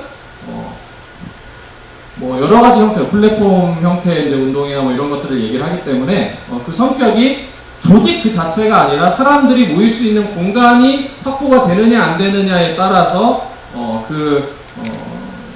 시민단체의 성패가 좌지우지되는 그런 성격들로 이제 보통 정리를 얘기를 합니다. 근데 지금 제가 이런 내용을 정리를 한 이유는 공직사회와 지방정부와 시민단체 간의 어떤 소통의 성패를 논할 때 어떤 서로 간의 이해를 필요로 하는데 사실은 정통적인 수준 안에서의 시민단체들의 어떤 내용을 만을 가지고 접근을 하기보다는 최근에 모습들이 이렇게 바뀌고 있다라고 하는 것들을 좀 참고를 하시고 나면 실제 지방정부에서도 어떤 식으로 접근하는 게 효과적일 것인가에 대한 답이 찾아질 수 있을 거라는 이제 기대를 가지고 좀 정리를 해둔 겁니다. 예, 이제 마지막으로 넘어갈까요? 예, 마지막이 아니군요. 예, 이거는 조금 전에 설명드린 내용에 대한 조금 심화 버전이기는 한데 성격이 저기 목표를 보시게 되면 단순히 예전에 여러 가지 목소리를 내고 사회 운동하는 그런 목적에서 지금은 구체적으로 좀 더 변했다고 생각을 할 수가 있죠. 시민단체가 갖고 있었던 그 위치에서 국가를 상대로 여러 가지 어떤 권력에 대한 감시의 역할을 할 것인가. 뭐 주제에 따라서 그런 경우도 있죠. 뭐 안소장님도 많이 그런 역할을 하시지만 또 아니면 시장에서 일어나는 여러 가지 부작용들에 대한 뭐 견제작용, 뭐 그것에 대한 완화, 뭐 이런 것들을 목적으로 하는 여러 가지 성격에 따라서 여러 가지 활동들을 할 수가 있는데 그 활동의 목적에 따라서 사실은 시민사회단체가 정부와 연합하거나 시민사회단체가 시장의 자본 권력과 연합을 해서 목표에 걸맞는 활동들을 새롭게 개발을 하는 형태로 더 구체화가 지금 돼가고 있다는 거죠. 이미 돼 있죠. 뿐만 아니라 아까 전에 말씀드렸던 여러 가지 신사회적 위험에 관련된 여러 가지 이슈들, 인구라든가 환경이라든가 그리고 경제적인 부분에서 어떤 불평등이라든가 이런 것들은 사실은 뭐 국가 하나만의 어떤 부작용, 시장 권력의 하나만의 뭐 오류, 뭐 이런 것들로 만들어지는 위험이 아니고 위기가 아니거든요. 우리 인류 사회의 전반적인 위협이 되기도 하지만 발생 원인조차도 사실은 인류 사회 전체와 연결이 되어 있기 때문에 함께 연대해서 어떤 식으로 문제를 접근해 나갈 것인가, 어떻게 정의해 나갈 것인가, 무슨 활동이 필요한 것인가와 관련된 여러 가지 고민들을 함께 해야 되는 거기 때문에 이런 연대 필요성 뭐 이런 것을 설명하려고 이제 이 페이지를 만들었고요. 마지막으로 이제 넘어가 보면, 그래서 이제 아까 제가 처음에 소개해드렸던 그 사례에서 보시게 되면 사실은 대응 순서나 이런 것들은 그렇게 특별할 건 없을 것처럼 여러분들이 보실 수 있어요. 그리고 실제로 제가 갖고 왔던 이 사례는 이미 시간이 조금 지난 사례 중에 하나예요. 사실은 제가 조금 더 최신의 사례를 만약에 한다고 하면 동경에 있는 어떤 하나의 지자체를 대응을 해서 이제 같은 비슷한 패턴으로 소개를 할 수도 있고, 아니면 원래 이 더블케어라고 하는 개념을 공론화시키셨던 요코하마 대학의 이제 교수님이 원래 처음에 시작을 하셨는데, 그렇기 때문에 요코하마의 대응도 더 유명한 사례가 또 있고 하거든요. 그래서 시기상의 문제가 아니라 사실은 이중돌봄이라고 하는 낯선 사회적 이슈를 정부가 스스로 사회적 위험으로서의 인식을 하고, 그 인식된 것과 관련된 여러 가지 노력이나 방향을 시민들과 함께 호흡하려고 하는 일단의 의지라고 할까요? 이것들이 사실은 저는 이 시민사회단체와 공직사회 간의 연결고리에 가장 큰 핵심이라고 저는 생각을 해요. 여기 지금 파란색으로 적어놨던 어떤 필요에 의해서 우리가 무슨 활동을 할 것인가와 관련된 것들이 사실은 인식을 공유하고 이해를 같이 함께 하면서 실제 어떤 방법을 추진하는 데 있어서는 권력의지가 또 중요하잖아요. 여기 지금 의회에서나 아니면 지금 행정기관에서도 나와 계시지만 그런 과정 안에서 이제 소통이나 또 서로 간의 어떤 합의, 동의라고 적어놨지만 합의가 더 좋은 단어인 것 같아요. 예, 그런 것들이 필요하다. 이런 것들을 설명하려고 갖고 왔습니다. 다음 또 있을까요? 예, 마지막 페이지는 사실 저는 개인적으로 이제 제가 솔직히 말씀드리면 별내와 관련된 구체적인 이슈에 대해서는 저는 사실은 아직 공부하지 못했습니다. 근데 이제 이 자료를 만들면서 이제 마지막에는 별내 안에서의 어떤 이슈와 연결시킬 수 있으면 좋지 않을까 해서 좀 찾아봤는데, 저기 그게 있나봐요. 저기 물류센터인가요? 예. 뭐 그런 것도 사실은 여러 가지 지역 이슈 중에 하나죠. 근데 이제 제가 처음에 말씀드렸던 거는 이제 이해관계가 얽혀 있는 여러 가지 이슈들도 이제 여러 가지 대응을 필요로 하는 문제일 수 있지만, 제가 조금 전에 소개해드렸던 건 이제 사회적인 차원에서의 어떤 공동대응이 필요한 여러 가지 성격을 좀 차원을 좀 달리하는 거기 때문에 별내에서의 어떤 구체적인 이슈로는 연결시키기가 조금 어려웠습니다. 하지만 조금 바로 앞에 있어서 설명드렸던 본질적 그 공직사회와 시민사회의 연결고리가 되기 위해 필요한 전제 조건들, 공동의 인식, 그리고 권력의 의지, 그리고 그 사이에서 필요한 합의와 소통 관계는 이 원리는 사실은 크게 변하지 않거든요. 사실 그래서 교과서에 적혀져 있는 건 늘 단순하지만 현실은 복잡하듯이 제가 말씀드릴 수 있는 건 상당히 간단하지만 실제 이제 그런 고민할 수 있는 장이 됐으면 하는 바람으로 만들어본 페이지입니다. 제가 말씀드릴 수 있는 건 여기까지인 것 같고요. 저는 2분 남겨놓고 좀 서둘러 왔습니다. 네, 감사합니다.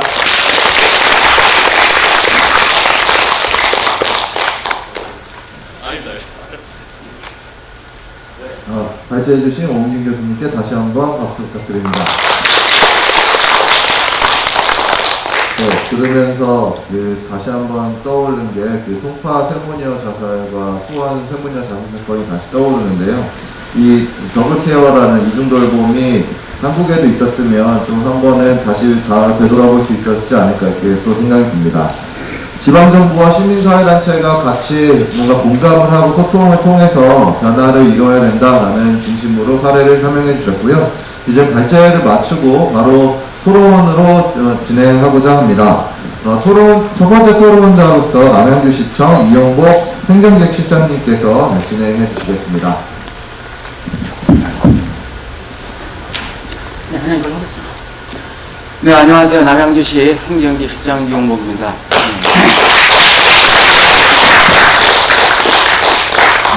오늘 원래는 그 시장님을 초청을 했는데 시장님이 원체 일정이 바쁘셔가지고 제가 대신 참석을 해서 말씀을 드리게 됐습니다. 양해의 말씀을 드리고요. 오늘 또 이 소통이 흐르는 별내를 만들기 위해서 이 포럼을 준비하신 우리 유기용 주민자치위원장님 고생들 많으셨고 각종 사회단체장님들 또 단체 회원분들 고생들 많으셨습니다. 다음 달엔 벌써 10월이죠. 엊그제 연초에 계획을 세웠던 것 같은데 벌써 연말이 다 오고 있습니다. 연초에 계획 세웠던 분들 연말에 다 이루어질 수 있도록 마무리 좀 잘 해주시기 부탁드리고요. 네, 저희는 그 시장님이 말씀하셨던 소통 정책과 관련해서 중요한 우리 시정 시책 6가지에 대해 사례를 중심으로 말씀을 드리겠습니다.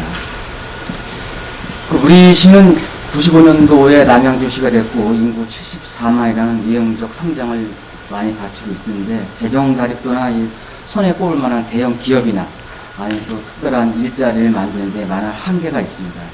이러한 문제점을 해결하고자 우리 남양주시에서는 시장님께서 슈퍼 성장시로 나갈 수 있는 그래서 그 비전이 상상 동이상이라는 그 내용으로 지금 시정시책을 끌어나가고 있습니다. 상상하는 것 이상의 남양주를 만들기 위해 7가지 분야에 대해서 말씀드리겠는데요. 첫 번째 그 4통 8달의 교통허브 도시입니다. 그 도시의 교통망은 우리 몸의 혈관과 같습니다. 그만큼 중요한 부분이고 교통 문제가 해결되지 않는 도시는 혈액순환이 되지 않아서 병든 것처럼 발전할 수가 없죠. 현재 교통수단 중 그 단연 철도교통이 그 해법입니다.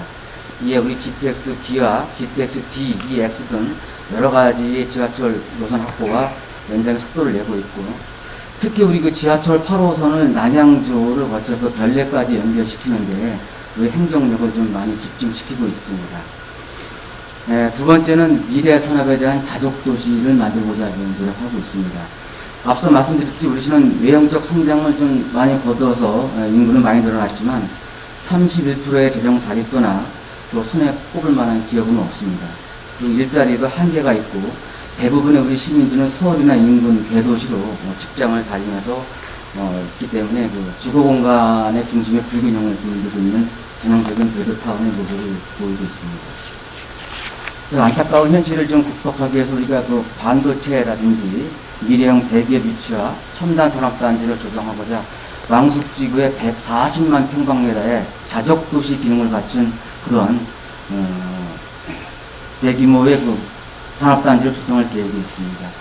지금 현재까지는 경기도구 국토부 협의해서 140만 평방미터 중에 지금 70만 평방미터의 자족도시 용지를 확보를 했는데 나머지의 그 70만 평방미터에 대해서 지금 현재 협의를 하고 있고 지난주에 원희룡 국토교통부 장관도 오셔가지고 왕숙지구의 자족 용지를 좀 더 확보하는 것에 대해서 긍정적인 말씀을 하시고 돌아가는 사안도 있습니다.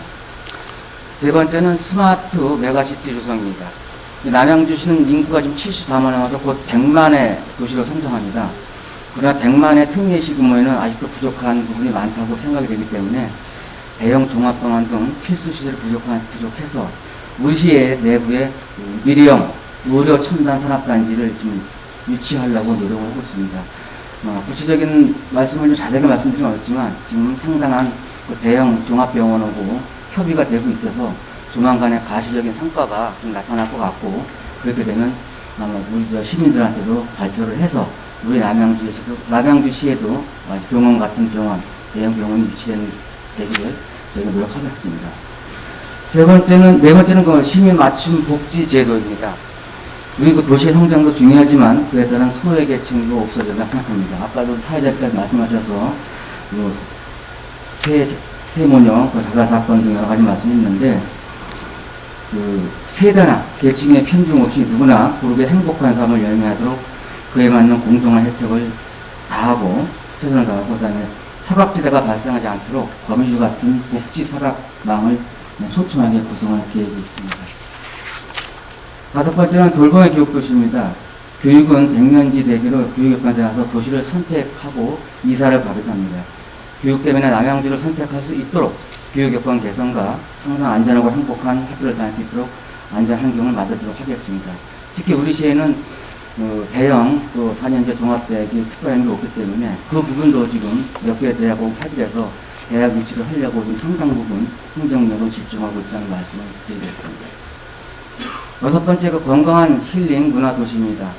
일과 직장에서 벗어나서 언제 어디서나 일상이 즐겁고 활기찬 여가를 보낼 수 있도록 스포츠 활성화와 남양주의 큰 자산인 우리 자연 환경과 문화예술을 활용해서 새로운 콘텐츠를 발굴하고 건강하고 힐링할 수 있는 인프라 도시를 구축할 계획이 있습니다.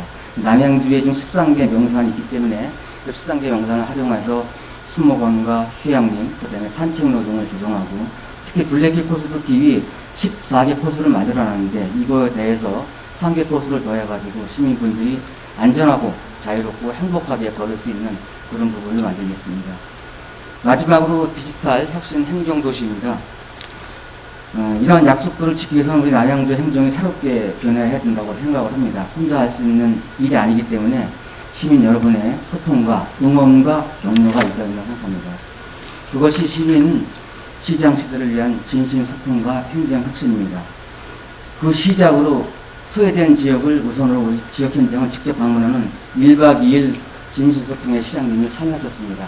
제일 먼저 수동면을 하셨고 그 다음에 조안면, 지난주에 별내면까지 완료를 했고 현재는 지금 16개 읍면동 중에서 읍면동 방문 인사를 통해 가지고 시민분들과 직접 1대1로 시민들이 건의한 사항을 시장님 직접 들으시고 현장에서 답할 수 있는 걸 답을 하고 또 우리 시에 들어와 가지고 해결할 수 있는 건 내부적으로 우리 시에서 정리해서 그때 말씀하신 사항들을 다 시민분들한테 이해가 되고 어떻게 추진할 계획이라는 걸 다 말씀드리고 있는 상황입니다. 별내동도 10월 18일이죠. 10월 18일 날 오후 2시에 시장님과 진심소통에 마음을 담은 방문 인사가 있으니까 그때도 많이 좀 참여해 주시기 바라고 오늘 제가 드릴 말씀 여기까지이고 또 뒤에 우리 또 김동원 시의원님과 김상수 시의원님이 또 좋은 말씀을 해주실 거라 믿고 이상으로 제가 신심소통과 관련한 말씀을 마치도록 하겠습니다. 네, 감사합니다.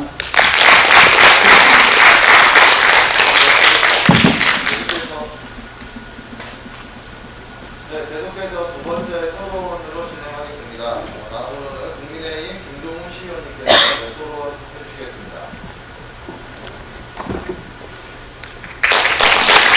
네, 남양주 시의원 김동훈입니다. 앉아서.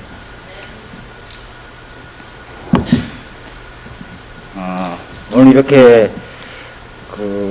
별내 시민들의 소통을 위해서 이런 자리를 만들어 주신 우리 별내연대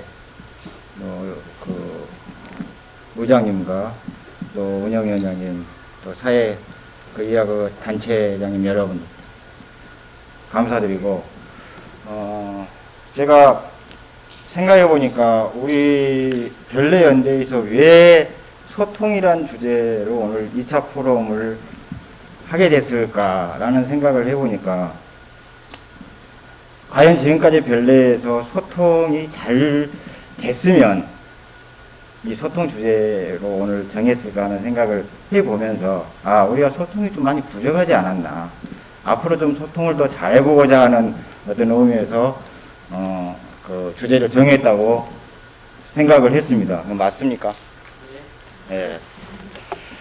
저는 별내 입주 초기에 별내발전연합회, 별발추, 그 다음에 입주에서는 동대표 회장, 감사, 또 통장 등등 여러 활동을 해오던 중에, 진짜 아파트에서는 동대표 회장을 하면서, 대표를 하면서 그 소통이 얼마나 중요한지를 많이 느꼈습니다. 이게 어떤 리더, 대표가 소통이 안 되고 자기 주장만 내세우고 신문을 지키면 정말로 주민과 멀어지고 정말 중요한 해난들이 해결도 안 되고 불만이 쌓이고 그게 터져서 여러 문제가 발생한다는 것을 많이 느꼈습니다. 그리고 또 이 단체 활동을 하면서는 그 단체 활동을 하는 건 좋은데 어떤 주제에 대한 내용들이 말로만 그치고 행정으로 넘어가지 않았고, 그 행정으로 넘어가지 않았기 때문에 결과가 없고, 근데 말은 많지만 생각은 많지만 정말 생산성이 없었다. 그게 바 이제 소통 부족이었죠, 서로. 그런 결과를 나왔고, 또, 제가 시의원을 나와서 시의원 일을 하면서, 우리 주민과 소통할 수 있을까라는 생각은 전혀 안 해봤는데, 그동안에 열심히 봉사활동을 하다 보니까 여러분들이 선출을 해주셔서 지금 시의원이 됐습니다. 시의원이 돼서 약 3개월 지났는데, 정말 지금까지 해왔던 여러 가지 경험을 통해서 느꼈기 때문에 욕심이 많아요. 뭘 해야 되겠다.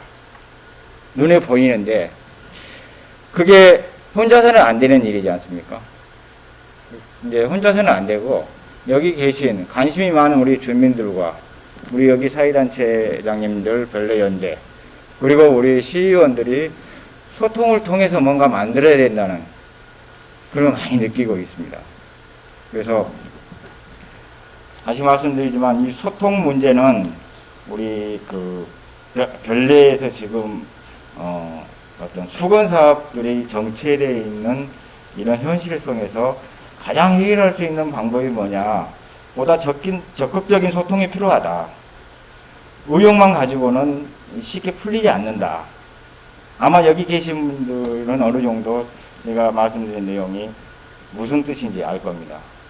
지금 소통 주제로 제가 말씀을 드리고 있기 때문에 지금 그런 차원에서 별내의 어떤 현안들을 제가 몇 가지만 말씀을 드리면, 소통이 안 돼서 가장 어려움을 겪고 있는 문제가 바로 이 물류창고 문제이지 않습니까? 그 당시 물류창고가 허가가 되면서 이 허가가 시의원도 몰랐고 센터장도 몰랐고 뭐 시장님도 그 당시 몰랐다고 한 내용들이거든요. 왜 몰랐는가? 내가 따져보면 이 행정에 큰 문제가 있는 거죠. 행정에도 소통이 안 되고 누군가 처리하겠지. 그 다음에 이렇게 문제가 안 될 수도 있었는데, 그러면 결과적으로는 주민들한테 소통을 최종적으로 안 했다는 거죠. 조금만 생각을 하고 주민과 소통을 했으면 이런 문제점들을 알고 해결이 됐을 텐데 그걸 안 했다는 거죠. 법적으로 문제가 없으니 뭐 이대로 해주면 되겠지. 그런 옛날적 그런 아니란 생각들. 세상은 변하는데 행정은 안 변한다 이런 거죠. 그래서 그런 문제라든가, 그다음 우리 별내동에 지금 그 제2 커뮤니티 센터가 지금 공토로 남아 있지 않습니까? 이것도 사실은 2017년도에 공토 그 부지를 우리 시에서 매입을 했어요. 근데 매입을 했는데 이 주민들이 소통이 안 되고 뭐 다 의견이 분분하다 보니까 그 체육시설을 했으면 좋겠다 해가지고 체육시설을 넣는 걸로 추진해서 했단 말이에요. 근데 어느 순간 또 어느 단체에서 이게 또 반대하고 이게 아니다 해가지고 또 문화예술 쪽으로 또 하자. 근데 주민들이 다 모르는 거죠. 그래서 시에서 또 타당성 조사를 다 해보니까 또 타당성이 안 나와서 뭐 부적과 판정을 받아서 지금 다시 원점으로 돌아가. 그러면 여러분들 지금 여기 계신 분들이 과연 몇 분이나 그게 원점으로 돌아가서 빈터로 좀 남아있는 걸 알고 계시냐 이거죠. 계속 내년에는 뭔가 들어서겠지. 또 안 되면은 뭐가 안 되겠지. 근데 이게 소통이 안 돼서 핵심을 모르고 핵심을 알아야지 이런 문제점을 알고 토론을 해서 일이 일사불란하게 진행이 된다. 근데 지금 타당성이 없어서 다시 원점으로 돌아가서 처음부터 주민 논의를 거쳐서 뭘 또 해야 될지 이런 과정이 남아있는, 이게 소통의 문제점이죠. 그 다음에 이제 또 여러분들 잘 아시겠지만 여기 9메가버시티 부지 같은 경우도 굉장히 큰 사업이고, 애초에 별내 신도시가 이 메가버시티 이 상업부지가 만들어주고 입주가 다 됐어야 되는 상황인데 거꾸로 됐단 말이에요. 그러면 이게 왜 안 됐는가라고 지켜보면은 이게 그 경남기업이 부도나서 안 된 이런 의미가 아니고, 어떻게 보면 행정과 정치, 주민과의 소통을 통해서 뭔가 해결 방법을 못 찾다 보니 이게 정치적으로만 계속 이용하고, 제가 보기엔 그렇습니다. 이게 정치적인 이해관계에 의해서 꼭 필요한 수건 사업도 때로는 반대를 하게 되고, 그게 밀어주고, 주민들은 이유를 모르고. 근데 이런 것들이 과거에도 그랬고, 지금도 어느 정도는 진행되고 있다. 그래서 여기 계신 분들은 앞으로는, 여기 지금 김상수 시의원님도 계시지만, 우리 두 사람은 뭔가 일을 하려고 준비되어 있었고, 지금 여러분들이 선택을 해 주셨어요. 근데 다른 것보다는 이제는 의사소통기구 단체를 좀 하나로 모을 필요성이 있어요. 여기 오늘 제가 여기 별내연대 그 단체를 보니까 대부분이 다 단체가 들어온 것 같아요. 그러면 이게 권력이라고 생각하지 마시고, 이게 어떤 무슨 그냥 봉사라고 생각을 하시면 될 것 같아요. 그리고 우리 시의원들을 적극적으로 활용을 하면 돼요. 시의 그 사무실, 의원 사무실도 있습니다. 오셔서 그 건의도 해주시고, 좋은 제안사 있으면 제안도 해주시고, 뭐 식성마을 뭐 어디 48동 뭐 마을회관 뭐 지어야 된다 하면 말씀해 주시면 또 하고 할 게 많습니다. 근데 여러분들이 말씀을 안 해주시면 일이 안 되는 거예요. 또 필요한 자료가 있으면 시의원들한테 요청해서 또 필요한 일 좀 도움 좀 주십시오 하면 다 도움 좀 주고. 제가 확실히 말씀드린 건 뭐냐면, 지금의 별내 8년 동안 못했던 거 4년 동안 다 할 수 있어요. 그리고 속도를 내서 더 많은 걸 할 수 있습니다. 여러분들 마지막에 제가 부탁드리고 싶은 말씀은 뭐냐면, 여러분들이 우리를 찾아와 주시고 제안도 해주시고 잘못된 거 말씀해 주십시오. 앞으로 11월 달에 이 시 행정사무감사가 있습니다. 그 행정사무감사에서는 행정이 잘못된 것들, 뭔가 잘못되고 부조리도 마찬가지예요. 그걸 제보를 주시면 이 시의원들이 그 부조리를 바로잡고 그래서 감사를 통해서 할 수가 있어요. 불만만 마음속으로 갖지 병나니까 갖지 마시고, 또 그 단체에서만 이렇게 뭐가 문제가 있다 이렇게 하지 마시고, 동에 문제가 있으면 동에 찾아가시고, 안 되면 시의원한테 이야기를 하시고, 그렇게 해서 징검다리 역할을 할 수 있는 기회를 주십사 하는 거예요. 저 혹시 이거 말고, 지금 오늘 말고 이 별로동의 시의원인데 제 이름 모르시는 분도 계시잖아요. 그리고 별내 센터장님이 이름이 뭔지도 모르고 계신 분 계시잖아요. 자, 이게 이제 자, 이게 뭐냐면 관심을 가지라는 거죠. 그 다음에 관심을 가져야 소통이 되는 겁니다. 제가 이제 오늘 이게 시작인데, 이런 자리가 아니더라도 어떤 자리든 3명 이상이 저를 불러주시면 가서 만나고, 때로는 한두 명도 찻집에서 불러주시면 가서 소통하고, 그냥 적극적으로 일을 할 거니까 여러분들 별내동을 위해서 같이 뚫뚫 4년 동안 한번 불러봤으면 좋겠습니다. 이상입니다.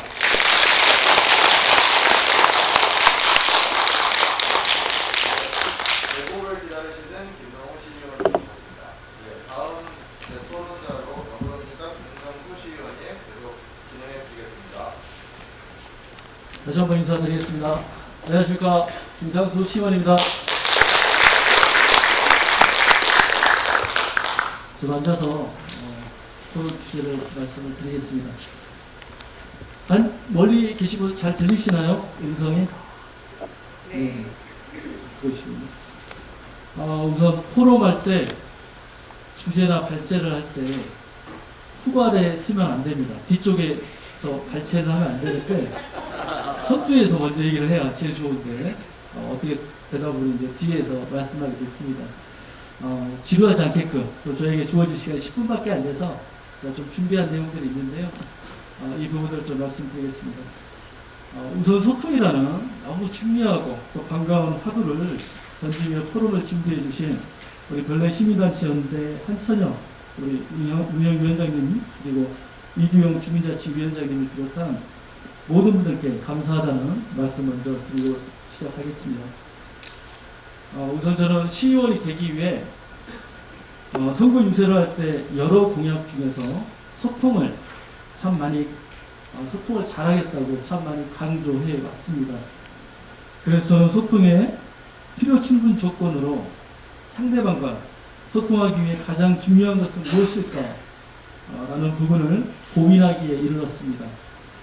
왜냐하면 소통은 혼자 말을 잘한다고 소통이 잘 되는 것도 아니고 마냥 듣기만 한다고 소통이 잘 되는 것도 아니기 때문입니다. 그래서 저는 그 선거 준비할 때 소통이라는 부분을 가지고 지금의 내용들을 좀 준비한 내용을 지금부터 좀 말씀드리겠습니다. 소통을 위해서 저는 세 가지를 꼽았는데요. 우선 첫 번째로 공감 능력, 그리고 두 번째는 대화의 태도와 자세, 그리고 세 번째 마지막으로 경청을, 이 세 가지를 저는 대표적으로 꼽고 싶습니다. 먼저 첫 번째 공감 능력입니다. 먼저 첫 번째 그 공감 능력 중에 세 가지 종류가 있습니다. 첫 번째가 이제 인지적 공감 능력이라고요. 이게 다른 사람의 세계관을 이해하고 또 비춰봤을 때 나의 생각을 전달할 수 있는 그 능력을 이야기합니다. 한 사람의 자체를 전체 이해하기란 참 어렵습니다. 왜냐하면 살아온 배경도 다르고 또 그 사람의 환경도 또 지식도 또 생각도 다르지만 적어도 마음으로 받아들여 나의 세계관을 공유할 수 있는 그런 능력을 갖춰야 합니다. 두 번째는 이제 감정적 공감 능력입니다. 다른 사람들의 기쁨과 슬픔을 함께 느끼며 즉시 반응할 수 있는 능력은 아주 중요합니다. 의외로 우리는 인생의 많은 부분을 감정적 공감 능력을 통해서 행복을 많이 느낍니다. 행복을 아는 사람과 함께 있어야 우리가 행복해질 수가 있습니다. 또 세 번째는 감정이입적 관심 공감 능력입니다. 사람들이 필요한 것이 무엇인지 이해하고 또 관심과 직접적인 도움을 줄 수 있는 능력을 이야기하는 건데요. 개인주의가 좀 팽팽한 사회에서 이타적인 삶은 사람을 감동을 주기도 하고 좀 따뜻한 느낌을 주기도 합니다. 그리고 제가 세 가지 중요사항으로 꼽았던 것 중에 두 번째인데요.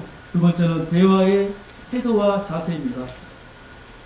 상대방에게 신뢰를 주는 대화 자세가 다섯 가지가 있다고 하는데요. 여기서 이제 몇 가지만 여러분들에게 좀 말씀을 드리려고 합니다. 첫 번째로 이제 내 말을 하고 또 상대방 말을 잘 듣기만 하면 될까요? 그런데 우리는 이제 상대방의 대화를 듣는 자세나 또 태도에 따라서 벌써 내 말에 귀를 기울이는지 관심을 두고 나를 판단하고 또 심지어 그것으로 인해 싸움까지 일어나는 경우도 있습니다. 대화란 잘 아시는 것처럼 서로 마주보고 또 이야기를 주고받는 의사소통이라는 사전적인 단어의 뜻도 있지만 기본적으로 상대방 말에 관심을 기울이고 있다는 자세를 심어주는 자체가 대화의 시작이지 않을까 싶습니다. 조금 지루하지만 그래서 제가 준비한 내용을 좀 말씀드리겠습니다. 그리고 기본적으로 대화 상대에게 신뢰를 줄 수 있는 방법을 제가 몇 가지를 소개하려고 합니다. 첫 번째는 이제 개방적인 자세를 취하고, 두 번째는 상대방 쪽으로 가끔 몸을 기울여 주는 것도 참 좋다고 합니다. 그리고 마지막으로 편안하고 자연스러운 자세를 취하면서 좋은 시선을 접촉 유지하는 겁니다. 그러면 대화의 질도 분위기도 달라지는 것을 느낄 수 있으실 겁니다. 그리고 마지막으로 제가 세 번째 세 가지 꼽았는데요. 그 중에서 마지막 세 번째가 경청입니다. 우선 경청이 어려운 데는 이유가 있습니다. 왜 경청이 어렵냐면 경청은 본능이 아닙니다. 무슨 말이냐면 말하는 기쁨하고 듣는 기쁨 중에 본능적으로 우리 사람들은 말하는 기쁨이 더 크다고 합니다. 그래서 경청을 우리가 더 늘리기 위해서는 훈련이 필요한 성장의 태도입니다. 그리고 상대방의 이야기를 듣고 있을 때 우리는 앞서 미리 답변을 준비합니다. 또 한국을 포함해서 여러 나라에서 서로 다른 언어로 이루어지는 대화를 기록한 결과 한 문장이 끝나고 답변이 시작될 때까지 시간이, 그러니까 미리 얘기가 끝나기 전에 우리는 미리 자기의 얘기를 준비를 한다는 거죠. 그래서 이제 우리는 다음말을 생각해내는데, 그리고 요즘은 이제 휴대폰이 관계 형성 과정에서 휴대폰이 참 많이 방해를 한다고 합니다. 좀 재미있는 실험 사례를 제가 좀 말씀드리려고 하는데요. A방이 있습니다. A방이 있고 또 B방이 있는데 A방 위에 탁자 위에 이제 핸드폰이 뭐 통화는 안 돼 있고요. 탁자 위에 핸드폰이 놓여져 있습니다. 그리고 A방에 두 사람이 이제 대화를 이어가고요. 또 B방에는 핸드폰이 없는 그냥 탁자 위에 두 사람이 대화를 이어갑니다. 그러고 난 다음에 A방과 B방의 대화의 질을 이 두 사람이 어떤 대화를 나눈지는 똑같은 대화상에서 관계의 질을 테스트를 해봤습니다. A방이 핸드폰 방이 있는 방이 관계의 질이 더 떨어지고 B방에 핸드폰 없는 방이 상대방에 대한 친밀감, 또 신뢰감, 공감 등 관계에 대한 평가가 더 높았습니다. 제가 이제 경청이란 한자 단어로 좀 말씀을 마무리를 하려고 하는데요. 경청의 한자는 아시는 것처럼 기울일 경자에 그리고 청은 들을 청자입니다. 기울일 경자가 이제 사람 인자에 그리고 이제 머리 혈자로 이루어져 있는 한자인데요. 사람의 머리가 기울어져 있어. 사람의 머리가 앞쪽으로 기울어진 이건 이제 자세를 얘기합니다. 또 들을 청자는 잘 아시겠지만 기위자에 임금왕자 자변은 그렇고요. 우변은 열십자에 그리고 이제 눈목자 그리고 한일자에 마음심자. 그래서 이거 종합적으로 청자를 보면 임금의 빛처럼 크게 열어보고 그리고 열대의 눈으로 또 하나에 대한 마음으로 그런 마음을 다해 듣는 것을 경청이라고 한다고 합니다. 우선 제가 소통을 위해 꼽았던 세 가지. 첫 번째가 공감 능력, 또 두 번째가 대화의 태도와 자세, 경청, 이렇게 세 가지를 대표적으로 꼽았는데요. 저에게 그 중에서 가장 중요한 게 뭐냐고 물으신다면 저는 공감 능력이라고 말하고 싶습니다. 왜냐하면 좀 주관적이긴 하지만 공감 능력을 제가 중요하다고 생각한 이유는 공감 능력이 제 삶의 좌표이기도 합니다. 앞으로 저는 이제 공감 능력을 키우기 위해 지식도 키워야 하고 그리고 공감 능력을 함께 할 수 있는 환경을 변래해서 만들어 가고 싶기도 합니다. 물론 다른 것이 덜 중요하다는 말이 아닙니다. 2번, 3번 이 세 가지 중에 경청도 중요하고 나머지 부분도 정말 중요합니다. 하지만 저는 공감 능력 활성화를 위해 또 시의회에서 또 변래 시민으로서 할 수 있는 제 역할을 찾아 공감 능력이 뛰어난 변래를 만들기 위해 열심히 노력하겠습니다. 정치인에게 소통은 참으로 중요해서 그러기보다는 변래 시민으로서 지역과 함께 동반 성장하기 위해서라도 끊임없이 소통에 앞장서겠습니다. 지금까지 경청해 주셔서 감사합니다. 마무리하겠습니다. 네, 소통에 끝까지 열심히 하시겠다는 김상무 시의원님의 말씀이셨습니다. 마지막으로 변래 시민단체 연대 한천영 운영위원장님 토론 진행하겠습니다. 안녕하십니까, 한천영입니다. 장시간 그렇게 다 들어주셔서 너무 감사하고요. 또 바쁜 시간일 건데 또 평일에 저희가 이거 포럼 준비하면서 이 시간대에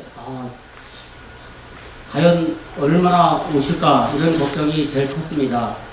준비하는 과정에도 저희들이 꼭 이것만큼은 좀 전달해야 되지 않는가 이런 생각을 갖고 포럼을 했습니다. 그래서 먼저 저는 이제 변래 시민단체 연대의 역할 비전에 대한 이야기를 나누기 전에 앞서서 변래 연대의 창립에 대한 이야기로부터 시작하고자 합니다.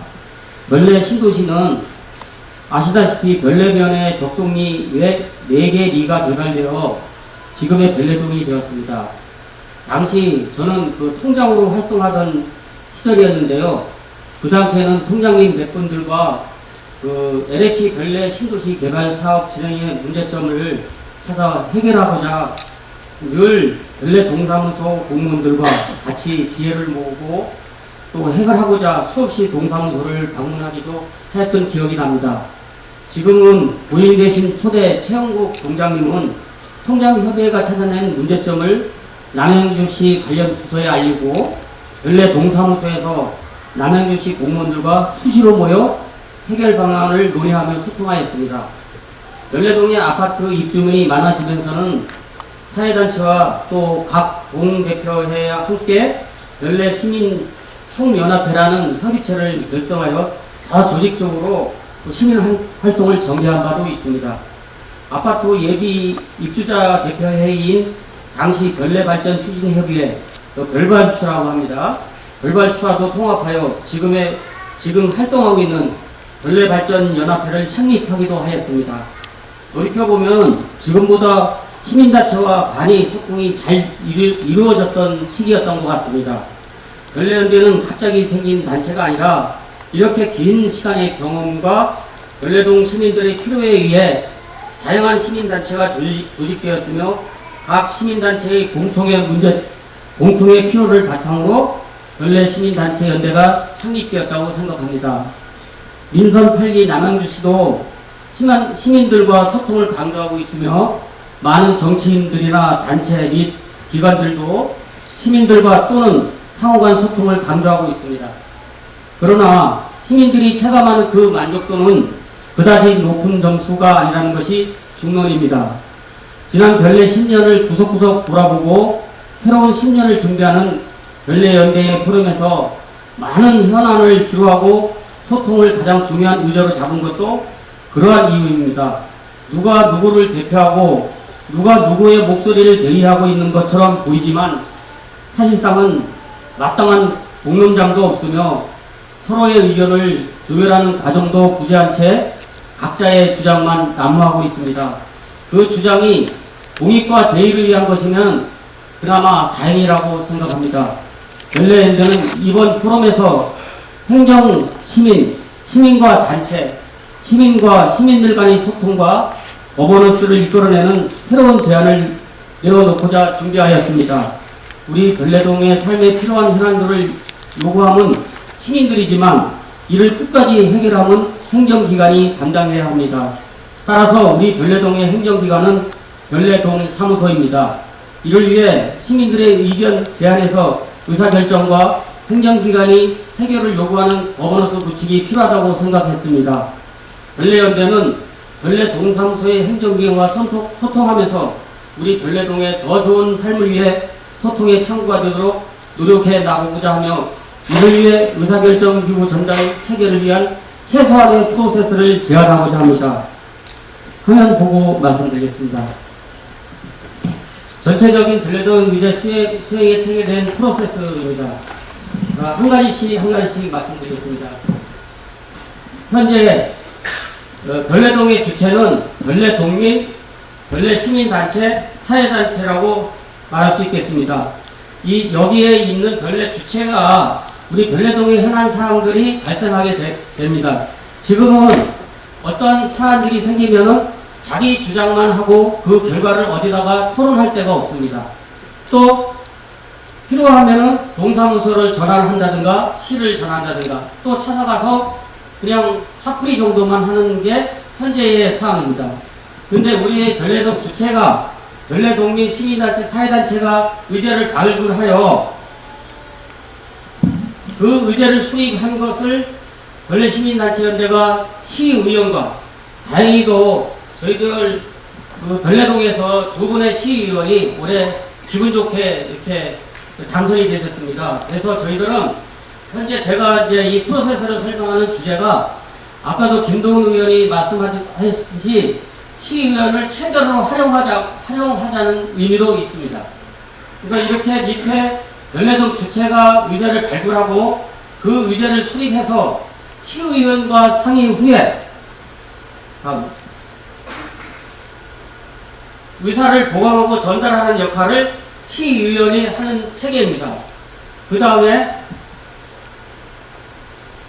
의사 보강과 전달된 사항을 시의원이 별내동 행정복지센터에 전달하는 이런 체계를 갖추고자 합니다. 이때에 또 별내 행정복지센터에서는 그 시의원과 또 우리 시민단체와 조력을 통해서 최종적인 의사결정 사항을 남양주시청에 통보하는 그런 순서로 하겠습니다. 여기서도 마찬가지로 두 분의 시의원이 계시지 않습니까? 이 두 분의 시의원이 시의회를 통해서 또 협력 관계를 하게 되겠습니다. 최종 남양주시청이 우리가 의제를 발굴해서 의사결정한 사항을 시의원이 동사무소 전달하고 그 전달한 내용이 시에서 어떤 결정이나 어떤 환경이 생기게 되면은 저희들은 다시 별내동 주체인 우리 별내동민이나 시민단체, 사회단체에게 오프라인에는 포럼과 같은 이런 환경을 통해서 온라인은 조금 이따 저희들이 별내시민단체 홈페이지를 오늘 열어드릴 건데요. 이런 온라인 이런 것을 통해서 주민들에게 전달하는 그런 사항입니다. 지금까지 10년 동안 저희들이 생각한 여러 가지 사항으로 봤을 때는 최소한의 이런 프로세스가 있어야 되고 또 지속적인 활동이 되려면 결국은 이런 환경이 되지 않으면 안 된다고 판단 내려서 제안을 하는 상황입니다. 그리고 이제 저희들이 이런 사항들을 이제 가능하면은 많은 전체 단체가 별내 시민 단체로 합류해서 여기서 같이 토론하고 소통하는 그런 창구가 되도록 저희들은 노력할 것입니다. 이상입니다. 이어서 우리 별내 시민단체 연대 홈페이지를 사무국장인 이상훈 사무국장이 설명드리도록 하겠습니다. 네, 별내연대 사무국장이 맡고 있는 이상우라고 합니다. 반갑습니다. 별내연대 홈페이지를 만들었는데요. 아직 정식 오픈은 하지 않았습니다. 10월 1일날 정식 오픈을 할 예정이고요. 크게 두 가지 특징을 가지고 있습니다. 방금 운영위원장님이 말씀하셨지만 첫 번째 특징은 신명제 홈페이지입니다. 신명제 게시판을 사용을 하고 있습니다. 그래서 책임 있는 발언과 책임 있는 참여들을 유도하기 위해서 그동안 익명제 시스템 뒤에서 숨어서 이렇게 무책임한 말들이 막 오고 가는 것 때문에 많은 상처들을 서로 간에 입었던 것도 사실이다라는 그런 평가를 기반으로 해서 저희 홈페이지는 실명제로 운영한다라고 하는 점을 특징을 하고 있고, 물론 어느 것이 좋고 어느 것이 나쁘다라고 이야기할 수 있는 건 아니겠죠. 하지만 그래도 반성을 통해서 만들어진 시스템이라는 점, 그 점을 좀 확인해 주시면 좋겠습니다. 두 번째 특징은 조금 이따 말씀드리도록 하겠습니다. 메뉴는 비교적 단순하게 구성을 했습니다. 단체 소개에서는 별내 시민단체연대의 소속 단체들을 소개를 했는데요. 가령 제가 1단지에 살고 있어서 그렇긴 합니다만 1단지는 아파트들만 있는 게 아니라 굉장히 많은 우리 공방 네트워크도 있고요. 굉장히 많은 다양한 소속 단체들이 안에 포함이 되어 있거든요. 이거를 좀 자세하게 설명을 드리려고 노력을 했습니다만은 홈페이지 안에 너무 많은 텍스트가 있으면 요새 많이 안 읽더라고요. 그래서 단순하게들 정리하려고 하고 있습니다. 목적, 구성, 조직도 또 한번 위로 올려가 주시겠어요? 네. 네, 보통 뭐 있는 저희 단체 소개 페이지로 되어 있고요. 활동 소식 메뉴를 두 번째 메뉴는 활동 소식인데요. 저희 이제 주요 공지사항, 활동 사진, 보도 자료 등을 저희가 활동하는 대로 공지하는 방향으로 진행을 하려고 합니다. 아직 뭐 많은 자료를 활동을 많이 했지만 아직 다 넣지는 않았습니다. 별내동 이야기는 조금 아카이빙을 해보려고 하는데요. 역사, 문화예술, 도시와 환경, 인물과 단체라고 하는 세 가지 테마를 가지고 별내동의 여러 가지 자료들을 지금부터라도 좀 아카이빙을 해서 이거 고리타분한 이야기가 아니라 우리가 지금 만들어가는 활동에 대한 부분들을 아카이빙으로 해볼 생각을 가지고 있습니다. 두 번째 특징이 이제 마지막으로 참여마당인데요. 참여마당이 좀 특징을 넣은 게 우리 국회의원, 시장, 시의원, 도의원, 그 다음에 정당들까지 전용 게시판을 만들었습니다. 그래서 이 게시판은 각 주체들이 자신들의 활동을 충분히 이 게시판을 통해서 홍보하고 활동할 수 있도록 하는 것을 보장해 드릴 거고요. 그리고 시민들과 소통하고 알릴 수 있도록 그렇게 만들었습니다. 다만 선관위에서 선거법상 확인을 했는데 시당님은 안 되신다고 하더라고요. 근데 국회의원이나 시의원, 도의원은 가능하다는 의견을 받았습니다. 그래서 지금 이제 시장님 칸은 없애야 될 것 같고요. 수정을 좀 해야 될 것 같습니다. 대신 이제 시장님은 보도자료라든지 다른 활동 워낙에 이제 홍보들 많이 하시니까 통로로 저희가 확보를 하고 저희가 시장님께서 드릴 수 있는 루트는 또 따로 마련을 해보도록 하겠습니다. 정당까지 집어넣어서 개인적인 의원님들과 정당들의 활동들도 충분히 저희 페이지에서 책임있게 볼 수 있게끔, 그래서 신명대회라는 지점, 그 다음에 책임있는 활동 주체들의 의견을 담는다는 두 가지 특징을 가지고 있고요. 그러함으로써 시민, 행정, 정치 이 3주체가 충분한 거버넌스를 통해서 소통과 활동을 만들어가면서 말 그대로 좋은 삶을 위한 변래 만들기의 플랫폼으로서의 단체 홈페이지를 운영하려고 합니다. 10월 1일부터 가입이 가능하십니다. 감사합니다.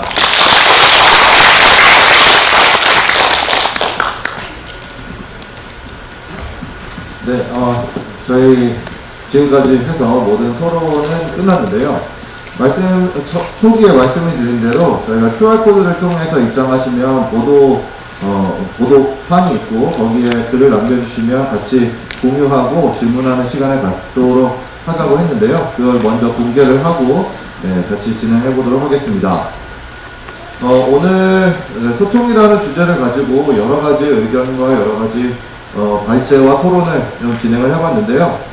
별내동이 이제 10년이 되었죠. 10년이 이제 넘어가는 시점입니다. 다음 시즌을 준비한다라고 하면 10년이 지나면 강산도 변한다고 하는데요. 네, 저희가 그만큼 소통을 통해서 우리가 스스로를 변화시킬 수 있는 별내동이 되었으면 좋겠다라는 의미로 소통을 잘하고 소통이 흐르는 별내가 됨으로 해서 시민단체, 시민사회단체 그리고 모든 별내동민이 함께 효능감 있는 그런 별내동이 만들어지기를 기원합니다.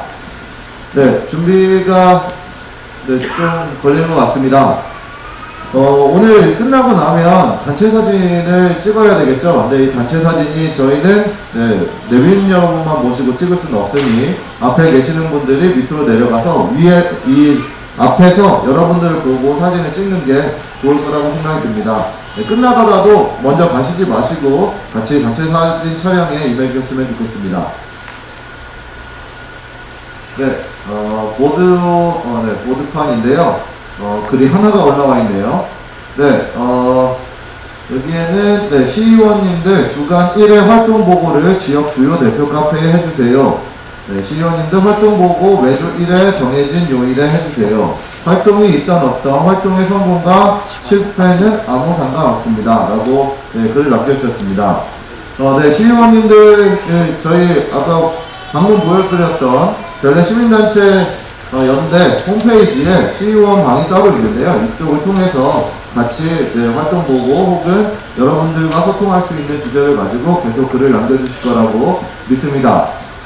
네, 별내 연대 홈피를 환영해 주세요. 네, 라고 되어 있습니다. 네, 혹시 시의원님들 두 분 그렇게 해주실 거죠? 당연하게. 네, 감사합니다. 네, 당연하게 말씀드리겠습니다. 네, 감사합니다. 네, 답변이 매우 만족스럽게 진행됐을 거라 믿습니다. 네, 그러면 더 글이 없는 거로 해서 오늘 저희 별내 시민단체 연대 2차 포럼을 여기서 마치려고 합니다. 마침에 있어서 좀 서운하시기도 하시죠. 특히 모시기 힘드신 분들을 여기 앞에 다 모셨기 때문에 좀 많이 아쉽습니다. 다만 저희에게는 2차가 끝이 아니라 3차, 4차 오프라인을 통해서 정기적으로 여러분들과 만날 예정이오니 많은 관심을 부탁드리고요. 소통이 흐르는 별내가 되도록 큰 박수로 우리 포럼을 마치도록 하겠습니다. 감사합니다.